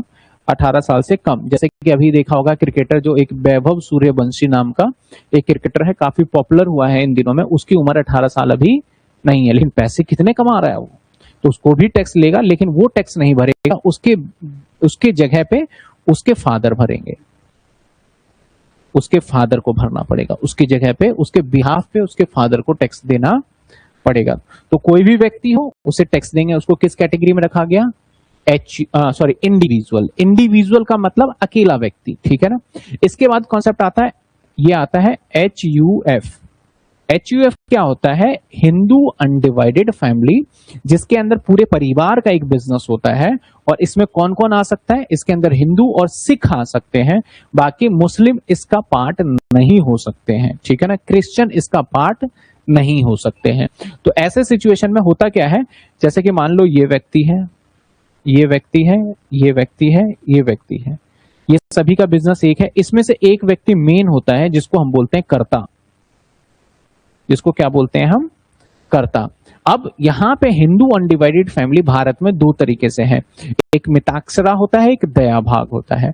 जो हमारा वेस्ट बंगाल हो गया, उड़ीसा हो गया, इन जगह पे मिताक्षरा वाला चलता है, जहां पे हम क्या करते हैं, मैं आगे जब पढ़ूं बताऊंगा इसे डिटेल में, तब हम डिस्कस भी कर लेंगे कि वहां पे बच्चा जब बॉर्न होता है ना, तो उसी दिन से प्रॉपर्टी में लीगल ऑनर हो जाता है। बाकी जगह पे जब बच्चा 18 प्लस हो जाता है, प्रॉपर्टी के लिए वैसे 21 होता है, जैसे बोलेंगे 18 साल में आप माइनर तो मेजर हो जाते हो, लेकिन प्रॉपर्टी पे आपका हक जो आता है एज पर प्रॉपर्टी एक्ट, वो 21 के बाद आता है हमारा, ठीक है। तो ऐसे सिचुएशन में एचयूएफ में जो करता होता है ना, ये टैक्स भरता है। ये सारे बंदे जो है टैक्स नहीं भरेंगे। तो एचयूएफ अगर कोई है, ऐसा कोई व्यापार, ऐसा कोई बिजनेस कर रहा है, एचयूएफ पहचानने का तरीका क्या है? नाम के आगे देखना, आप कई बार ब्रदर्स वर्ड का इस्तेमाल करते हैं, सन्स वर्ड्स का इस्तेमाल करते हैं, जैसे कि रमेश ब्रदर्स एंड सन्स, इस तरीके से लास्ट में नाम में यूज करते हैं। तो वो क्या होता है? फैमिली बिजनेस होता है एक तरीके से। उसमें होता क्या है नॉर्मली, अब एक दुकान है, दुकान पे मैं भी जा रहा हूँ और मेरा भाई भी जा रहा है और फिर उसकी वाइफ भी जा रही है, सभी वहां पे दुकान पे जाते हैं, मिलजुल के काम करते हैं। तो इसको हम बोलते हैं एक फैमिली बिजनेस, जिसको हम एचयूएफ की कैटेगरी में रखते हैं। कंपनी, कंपनी कौन होता है सर? या तो प्राइवेट कह लो, या फिर लिमिटेड, या फिर ओनली लिमिटेड, या ओपीसी भी कह सकते हो। तो कंपनी को भी एक पर्सन की कैटेगरी में रखा गया। यहाँ पे दो तरीके की कंपनी हो सकती है, इंडियन और फॉरेन। जो इंडिया में रजिस्टर है उसे इंडियन कंपनी बोलेंगे, जो इंडिया के बाहर रजिस्टर है उसको क्या बोलेंगे? फॉरेन कंपनी बोल देंगे। तो अभी सिंपल सा आपको इसके जो डिटेल, अगर किसी को डेफिनेशन चाहिए तो वो मैं नोट्स में प्रोवाइड करूंगा। जो मैं अभी बातें बता रहा हूँ वही, क्योंकि चीजों को पढ़ना उतना बेटर नहीं मैं समझता, मैं चीजों को समझाना ज्यादा बेटर समझ रहा हूँ। कौन? Person, individually. मेरे और आपके जैसे लोग किस में आ जाएंगे? इंडिविजुअल। क्या मैं टैक्स दूंगा? हाँ दूंगा, क्योंकि सरकार ने पर्सन के बोला कि सभी पर्सन से टैक्स लूंगा। सरकार बोलती है मैं टैक्स पता है किससे लूंगा? पर्सन से लूंगा। अब भाई पर्सन कौन है? इंडिविजुअल को भी बोला तुम भी पर्सन हो, एचयूएफ को भी बोल रहा है तुम भी क्या हो? पर्सन हो, और कंपनी को भी क्या बोल रहा है? तुम भी क्या हो? होगे तुम अपने आप में कंपनी, लेकिन हमारी नजरों में तुम कौन हो? पर्सन, और तुमसे हम टैक्स ले लेंगे। इसके बाद अब फर्म लिमिटेड लाइबिलिटी, जिसे एलएलपी बोल देते हैं, अब firm limited liability partnership firm, उससे भी हम टैक्स ले लेंगे, जिसे एलएलपी बोल देते हैं। इससे भी टैक्स लिया जाएगा, ये भी पर्सन के कैटेगरी में। Association of person, association of person क्या होता है? अच्छा, मैं यहां पे थोड़ा सा मैं इसको पार्टनरशिप फर्म वाले में डेफिनेशन को यहां, अब देखो पार्टनरशिप फर्म क्या होता है, ध्यान देना। जैसे मान लो एक्स है और वाई है, इन दोनों ने बिजनेस स्टार्ट किया, इन दोनों ने क्या स्टार्ट किया? बिजनेस। तो नॉर्मली हम अकाउंट्स में कहते हैं, ये जब दो व्यक्ति मिलके अपना बिजनेस स्टार्ट करते हैं तो उसको क्या नाम दे देते हैं? वो क्या होता है? पार्टनरशिप फर्म, है ना। लेकिन कानून इसको, इनकम टैक्स इसको पार्टनरशिप फर्म नहीं बोलता। बोलता तुम पार्टनरशिप फर्म पता है कब होगे? जब तुम बिजनेस स्टार्ट कर रहे हो और अपने बिजनेस को आप क्या करा लोगे? रजिस्टर करा लोगे। कहां पे? पार्टनरशिप एक्ट के अंदर आपने अपने बिजनेस को क्या करा लिया? रजिस्टर्ड, तभी पार्टनरशिप हो गए। लेकिन अगर आप दो मिलके यूज कर रहे हो तो एक आप अलग पर्सन हो और एक आप अलग पर्सन हो, है ना, अलग अलग पर्सन हो गए ना। आप इंडिविजुअल हो दोनों, तो इसको बॉडी ऑफ इंडिविजुअल बोल दिया जाता है, ठीक है ना। तो पार्टनरशिप का मतलब क्या हो गया? मतलब एक्स वाई जेड तीन मिलके काम कर रहे हैं, लेकिन इसको रजिस्टर्ड होना बहुत जरूरी है, तब आप किस कैटेगरी में आ जाओगे? पार्टनरशिप फर्म में आ जाओगे। लेकिन अगर आप मान लिया जाए एक्स वाई और जेड तीनों मिलके एक बिजनेस चला रहे हो, काम कर रहे हो, और आप तीनों कौन हो? एक पर्सन ही हो, तीनों मिलके कर रहे हो, लेकिन आपने रजिस्ट्रेशन नहीं किया है, तो आपको बोला जाएगा बॉडी ऑफ इंडिविजुअल। आपको क्या बोला जाएगा? तो आपसे जो आपके ऊपर जो टैक्स के कानून रूल्स लगेंगे वो लगेंगे बॉडी ऑफ इंडिविजुअल वाले सारे, ठीक है ना। इसके बाद एसोसिएशन ऑफ पर्सन, जिसको मैं शॉर्ट फॉर्म में ना बीओआई भी बोल दूंगा, बीओआई, ठीक है। एसोसिएशन ऑफ पर्सन, मान लेते हैं अब दो तरीके का पर्सन, एक कंपनी हो गया, एक हो गया मिस्टर राम। तो ये अलग पर्सन है, ये अलग पर्सन है, दोनों अलग अलग। ये दोनों मिलके एक बिजनेस स्टार्ट कर लेते हैं। कई बार होता है ज्वाइंट वेंचर जिसको बोलते हैं, कि दोनों मिलके कुछ समय के लिए कोई बिजनेस स्टार्ट कर लेते हैं और फिर आगे फर्दर बढ़ाते हैं। जैसे कि आप मान के चलो बड़े सारे ऐसे बिजनेसेस हैं जो कि मिल के काम कर लेते हैं। अगर मैं एग्जांपल लूं तो जैसे अभी चल रहा है रिलायंस और मेटा का चल रहा है कि आपस में ही इन्होंने अपना बिजनेस एक सेटअप किया हुआ है। तो वो तो खैर दोनों कंपनी है, लेकिन यहाँ पे होगा कि एक पर्सन अलग दूसरा पर्सन अलग, तो इसे बोलेंगे हम एसोसिएशन ऑफ पर्सन बोलेंगे। ऐसे काम को क्या बोलेंगे? जैसे मान लेते हैं टाटा कंपनी ने शिक्षा मेरे से, मैं इंडिविजुअल हूं, मैं इंडिविजुअल एज ए काम कर रहा हूं, मुझसे एक टाइप किया कि आप हमारे प्लेटफॉर्म पे पढ़ाइए आके, और हमारा बिजनेस एक इस तरीके से चलेगा इस मॉडल को। तो गवर्नमेंट बोलेगी भाई तुम्हारे पास जो इनकम आ रही है ना, ये इनकम आ रही है कहां से? एसोसिएशन ऑफ पर्सन से। कंपनी से नहीं लेंगे हम, पर्सन से नहीं लेंगे, किससे लेंगे? एसोसिएशन ऑफ पर्सन से लेंगे। इसके बाद लोकल अथॉरिटी, भाई लोकल अथॉरिटी में कौन कौन सा आ जाता है? जैसे ग्राम पंचायत, ग्राम पंचायत भी पैसा कमाती है, या फिर म्युनिसिपल कॉर्पोरेशन एमसीडी। आप देखते हो बसेस चलते हैं तो बस वगैरह जो प्रॉफिट कमाते हैं, वैसे तो दिल्ली में कहां से प्रॉफिट कमाएंगे, फ्री कर रखा है, तो उससे भी जो भी अर्निंग होती है उसको भी हम किस में रखते हैं? लोकल अथॉरिटी में। इसके बाद एक लास्ट आता है आर्टिफिशियल जुडिशियल पर्सन, जिसके अंदर कौन कौन आ जाता है इस कैटेगरी के अंदर? यूनिवर्सिटी, टेम्पल्स, मंदिर, मस्जिद, गिरजाघर, जो ये पैसे अर्निंग करते हैं। इनकी पैसे अर्निंग कहां से होंगे? दो जगह से, ये तो चंदा आएगा मेनली, और या फिर इनका इतना बड़ा प्लॉट वगैरह होता है तो कीर्तन जागरण वगैरह या फिर शादी वगैरह करा देते हैं तो वहां से पैसा आता है। तो जो इनकम होती है उस पर टैक्स देते हैं। तो उसके ऊपर रूल कौन से लगते हैं? आर्टिफिशियल पर्सन वाला लगता है। सर इतने सारे पर्सन कैटेगरी क्यों कहा है इसने? अब मैं बताता हूं, देखो आपको समझ में आएगा। बोला गया कि भाई तू इंडिविजुअल है, तेरी इनकम 12 लाख के बाद पे टैक्स लगेगा, अगर 12 लाख से ऊपर होगा। तू एचयूएफ है, तेरी इनकम भी 12 लाख से ऊपर के पे टैक्स लगेगा। तू कंपनी है, तेरी पे कोई 12 लाख नहीं है, 1 रुपए भी कमाएगा तो तेरे पे टैक्स ले लेंगे, सीधा 30% टैक्स लेंगे तुझसे। 1 रुपए भी कमाएगा तो 30%। अगर मैंने 1000 रुपए कमाया तो मुझे 300 सरकार को टैक्स देना, बात खत्म। लेकिन अगर मैं इंडिविजुअल हूं या फिर एचयूएफ हूं तो पहले मैं 1000 कमाऊंगा तो नहीं दूंगा, 12 लाख से जब ऊपर क्रॉस करूंगा तब मुझे टैक्स देना होगा। इसके बाद भाई तू पार्टनरशिप है तो तेरी 1 रुपए पे भी इनकम होगी तो टैक्स देंगे, तेरे ऊपर भी 30% टैक्स लगेगा। और कंपनी के केस में कुछ केस में 30 है और कुछ केस में 25% है, तो टैक्स के रेट्स भी अलग अलग किए हुए हैं इन्होंने, ठीक है ना। इसके बाद आ जाते हैं, अगला है भाई तू एसोसिएशन ऑफ पर्सन है, तेरे ऊपर भी 12 लाख वाला कॉन्सेप्ट अप्लाई होगा। तू बॉडी ऑफ इंडिविजुअल है, तेरे ऊपर भी 12 लाख वाला कॉन्सेप्ट अप्लाई होगा। इसके बाद तू लोकल अथॉरिटी है, तेरे ऊपर अलग रूल अप्लाई होगा, एलए के अंदर अलग से रूल बनाया जाता है। ऐसे आर्टिफिशियल पर्सन पे अलग रूल। तो किस व्यक्ति को कितने परसेंटेज टर्म्स में टैक्स देना होगा, इसलिए इसने क्या करा, सभी बिजनेसेस को कैटेगराइज कर दिया, उस कैटेगराइज को एक नाम दे दिया गया, दैट इज क्या नाम दे दिया गया? पर्सन। तो आप जब भी डेफिनेशन में देखोगे तो any person liable to pay tax called as a assessee. कोई भी पर्सन अगर, मतलब इसमें से कोई भी पर्सन अगर लाइबल टू पे टैक्स होता है तो उसको क्या बोलते हैं हम? एसएससी। अभी दिखाता हूं डेफिनेशन में, मैंने बोला था कि आपके इसके अंदर यहां देखो, कहता है any SSC means a person. यहां पर्सन के मतलब क्या है? वो जो 7-8 पॉइंट मैंने बताए वो सभी इनकॉर्पोरेट हो गए हैं यहाँ पे पर्सन में। तो ये आपके टैक्स देते हैं। क्या एग्जाम में क्वेश्चन आएगा? 110% आएगा। कैसे लिखना होगा? आपका आएगा डिफाइन पर्सन, ऐसे आएगा। तो आपको पहले लिखना होगा इंडिविजुअल, इसके नीचे थोड़ा एक्सप्लेनेशन, उसके नोट्स मैं दूंगा आपको कि क्या लिखना होगा। फिर हिंदू अनडिवाइड फैमिली, फिर थोड़ा एक्सप्लेनेशन, फिर कंपनी, फिर थोड़ा सा एक्सप्लेनेशन, कंपनी क्या होती है, जो रजिस्टर्ड होता है कंपनी, अनरजिस्टर्ड कंपनी। फिर पार्टनरशिप फर्म, जैसे मैंने यहां बता ही दिया कि जो रजिस्टर्ड करवाएगा पार्टनरशिप एक्ट के अंदर। उसके बाद फिर एसोसिएशन ऑफ पर्सन, मैंने बता दिया कि जब दो अलग अलग नाम के लोग मिलकर बिजनेस करेंगे तो उसे यही आपको लिखना पड़ेगा, जो कि मैं थ्योरी में लिख के दूंगा। बॉडी ऑफ इंडिविजुअल, मैंने बता दिया भाई राम और मोहन दोनों बिजनेस को स्टार्ट करते हैं लेकिन रजिस्ट्रेशन नहीं कराते, उसको बॉडी ऑफ इंडिविजुअल। तो यही चीजें मैं क्या करूंगा, एक शॉर्ट समरी टाइप पे लिख के दूंगा आपको। लोकल अथॉरिटी क्या होता है, यहाँ एग्जाम्पल दे दिया, इसी को एक्सप्लेन करके दे दूंगा। तो ये हो गया हमारा पर्सन तक। अगर बात करें चैप्टर नंबर 1 में आपका बताया जाता है एसएससी कौन होता है, असेसमेंट ईयर क्या है, प्रीवियस ईयर क्या है, पर्सन की डेफिनेशन क्या है, और कुछ टैक्स के रेट्स कैसे लगते हैं। तो हमने पर्सन तक पढ़ लिया है। अगली क्लास से हम क्या पढ़ने वाले हैं, इनकम टैक्स के ऊपर किस तरीके से रेट्स कौन से हैं और इसको कैलकुलेट कैसे किया जाता है। इनकम टैक्स का कैलकुलेशन का प्रोसीजर पढ़ने वाले हैं हम अगली क्लास में, ठीक है। समझ में आई बात आपको? इनकम टैक्स का प्रोसीजर तो अभी तक होपफुली आपको समझ में आया होगा। और मैंने पहले ही कहा था कि क्लासेस थोड़ी सी लंबी हो सकती है क्योंकि हमें बहुत कुछ पढ़ना है।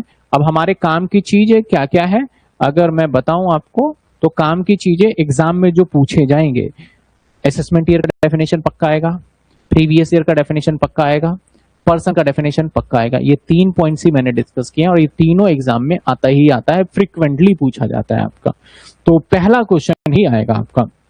तो अभी तक किसी को क्लियर है तो बताइए।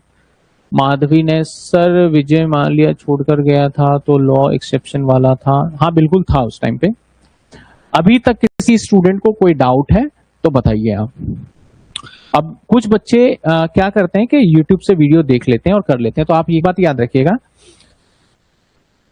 YouTube पे जो वीडियो अवेलेबल है, क्योंकि मैं ये पहली क्लास YouTube पे भी अपलोड कर रहा हूं, तो जो YouTube पे वीडियो अवेलेबल है वहां पे आपको CA के कोर्स के अंदर भी सब्जेक्ट्स है वहां भी पढ़ाया जा रहा है आपका वहां पे, और अदर CS के कोर्स को, तो बड़े सारे वीडियो मिलेंगे। लेकिन बीकॉम से रिलेटेड कंटेंट आपके सिलेबस में जो असेसमेंट ईयर एप्लीकेबल है आपको वही पढ़ के जाना है। ऐसा नहीं कि आपने अगर चैट जीपीटी करा तो वो पता चले 2025 वाला इनकम टैक्स एक्ट जो नया आया है उससे रिलेटेड बातें बताई और आपने पढ़ लिया और वहां जाके आपने लिख दिया और आपके नंबर 0 आ जाएंगे। तो आपके सिलेबस वही रेलेवेंट होने वाले हैं जो कि पेपर अभी आपको कराया जाएगा। तो इसका अगर मैं बताऊं तो पुरानी वीडियो से फायदा मिलेगा, लेकिन जब मैं उसके अमेंडमेंट क्लास बता दूंगा तभी आपको बेनिफिट मिलने वाला। अगर आपने धड़ल्ले से सोचा कि खत्म कर लेता हूं प्री रिकॉर्डेड वीडियो से, या पुरानी वीडियो मिल गई है चलो इससे कर लेता हूं सारा कुछ हो जाएगा, तो उसमें आप बड़ी सारी चीजें गलत सलत पढ़ के और एग्जाम में लिख के आ जाओगे जिसमें मार्क्स आपको 0 मिलने वाला है। सर ये चैप्टर अभी तक थ्योरी कर रहे हैं, पूरा न्यूमेरिकल है, आगे से हम न्यूमेरिकल चैप्टर करने लगेंगे सर।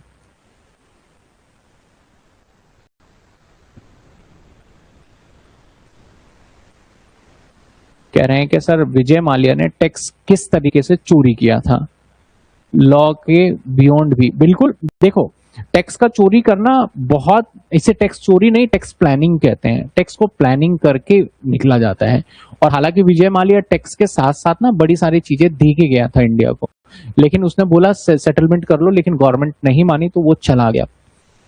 देखो होता क्या है नॉर्मली, जब तक आप गवर्नमेंट आपको या फिर आप पे जब तक किसी बहुत ही पॉलिटिकल पावर जहां की आपको सारी बातें पता चल रही है, क्योंकि विजय माल्या आपको पता होगा कि ये एमपी भी थे कांग्रेस पार्टी से, ये एमपी थे, मेंबर ऑफ पार्लियामेंट थे, यानी एक नेता भी थे, तो उनको सारी बातें पता थी, तो इसीलिए वो बच के जा पाए। लेकिन जब पावर खत्म होता है तो आ जाते हैं, तो उसने सोचा जिस दिन मेरी पावर खत्म होगी मैं इंडिया के अंदर फंस जाऊंगा और फिर वो इंडिया छोड़कर परमानेंटली चलेगी। अभी भी बहुत सारी कंपनी है इंडिया के अंदर उनकी चल रही है, जिसमें से एक है यूनाइटेड ब्रू। यूनाइटेड ब्रू एक सबसे मेन शराब बनाने की कंपनी है जो कि विजय माल्या की है, वो चल रहा है। यूनाइटेड स्पिरिट के नाम से भी है, जो कि सबसे ज्यादा मेन, अगर इंडिया में देखा जाए तो कोई वाइन मैन्युफैक्चरर है जो बनाता है तो विजय माल्या की कंपनी है। क्योंकि यहाँ पे कॉन्सेप्ट अप्लाई कर दिया उन्होंने सेपरेट लीगल एंटिटी का, कि विजय माल्या अलग है उसकी कंपनी अलग है, इसलिए उसकी कंपनी बची हुई है और विजय माल्या यहाँ से जा चुका है। उसकी सारी कंपनी इंडिया में रन कर रही है अभी भी स्टिल, उसमें से बहुत सारा शेयर वो स्टेक होल्ड करते हैं। वो कानून के अंदर लूपहोल से उसको बच के ही उन्होंने किया हुआ है। ठीक है, अभी तक जितना पढ़ाया बताइए किसी को कोई डाउट यहां तक के पॉइंट्स में।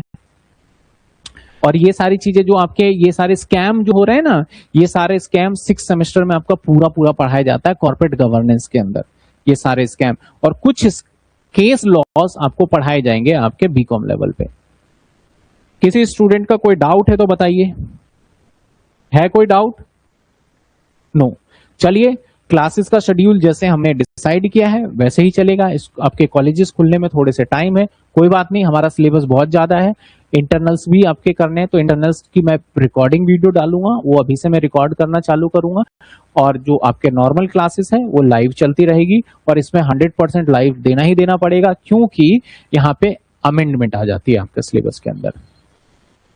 एसोसिएशन ऑफ पर्सन में टैक्स कैलकुलेशन होता है। एसोसिएशन ऑफ पर्सन में कैसे टैक्स, नॉर्मल आप जैसे एसोसिएशन ऑफ पर्सन क्या होगा, एसोसिएशन ऑफ पर्सन रिलायंस और मैं, तो उसका एक नया बनेगा। जैसे मान लेते हैं कि एक है रिलायंस और एक है मान लेते हैं मिस्टर ए, ये दोनों मिलके एक बिजनेस बनाने, इस बिजनेस का नाम हो जाएगा हमारा ये रिलायंस लिमिटेड, पहले से एक कंपनी, और ये बिजनेस बना लिया हमने, for example Reliance RA firm बना लिया, RA कंपनी बना लिया, या कंपनी लिखने से कंपनी नहीं हो जाता जब तक प्राइवेट, RA बिजनेस बना लिया। तो जो RA बिजनेस अर्न करेगा उसको टैक्स देना पड़ेगा, क्योंकि रिलायंस अपना प्रॉफिट अलग कमा रही होगी और मिस्टर जो ए है वो प्रॉफिट अपना अलग कमा रही होगी, तो मिस्टर ए अपने पर्सनल इनकम पे तो अलग टैक्स देगा और रिलायंस अपने पर्सनल इनकम पे अलग टैक्स देगा। और जो ये नया बिजनेस बना है आरए, इसके ऊपर अलग तरीके से टैक्स निकलेगा।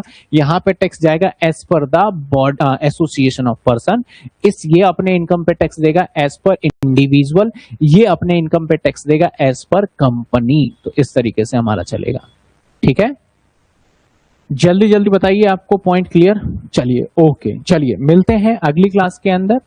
होपफुली आपको सारी चीजें समझ में आ गई होगी। Good night, take care. जो बच्चे डिले कर रहे हैं, आप अपने फ्रेंड को कॉलेज के अंदर बता सकते हैं कि भैया ज्यादा डिले ना करें, और चीजों को हम बिल्कुल इन डेप्थ और सिंपल तरीके से, मुझे बुक्स की, मैंने बोला कि मैं इतने डिटेल में आपको चीजें कराऊंगा, इतने आराम से लेके चलेंगे। टाइम की कमी मेरे पास नहीं होगी, क्योंकि 7 के बाद मैंने कोई क्लास ही नहीं लगाया है। पहले था कि एक क्लास लगा लूंगा, तो मेरे पास 7 से 9 भी जा सकता हूं, मैं 10 भी जा सकता हूं, तो मेरे पास टाइम की कमी नहीं है। और एकदम धीरे धीरे करेंगे, जिससे कि आपको बिल्कुल कॉन्सेप्ट क्लियर हो। लेकिन आप इसको नोटिंग बड़े क्लियर करना, एग्जाम के टाइम पे आपको नोट्स बड़ा काम आएगा ये सारी चीजें। ठीक है, गुड नाइट, टेक केयर, मिलते हैं अगली क्लास में। थैंक यू सो मच, मिलते हैं अगली क्लास में।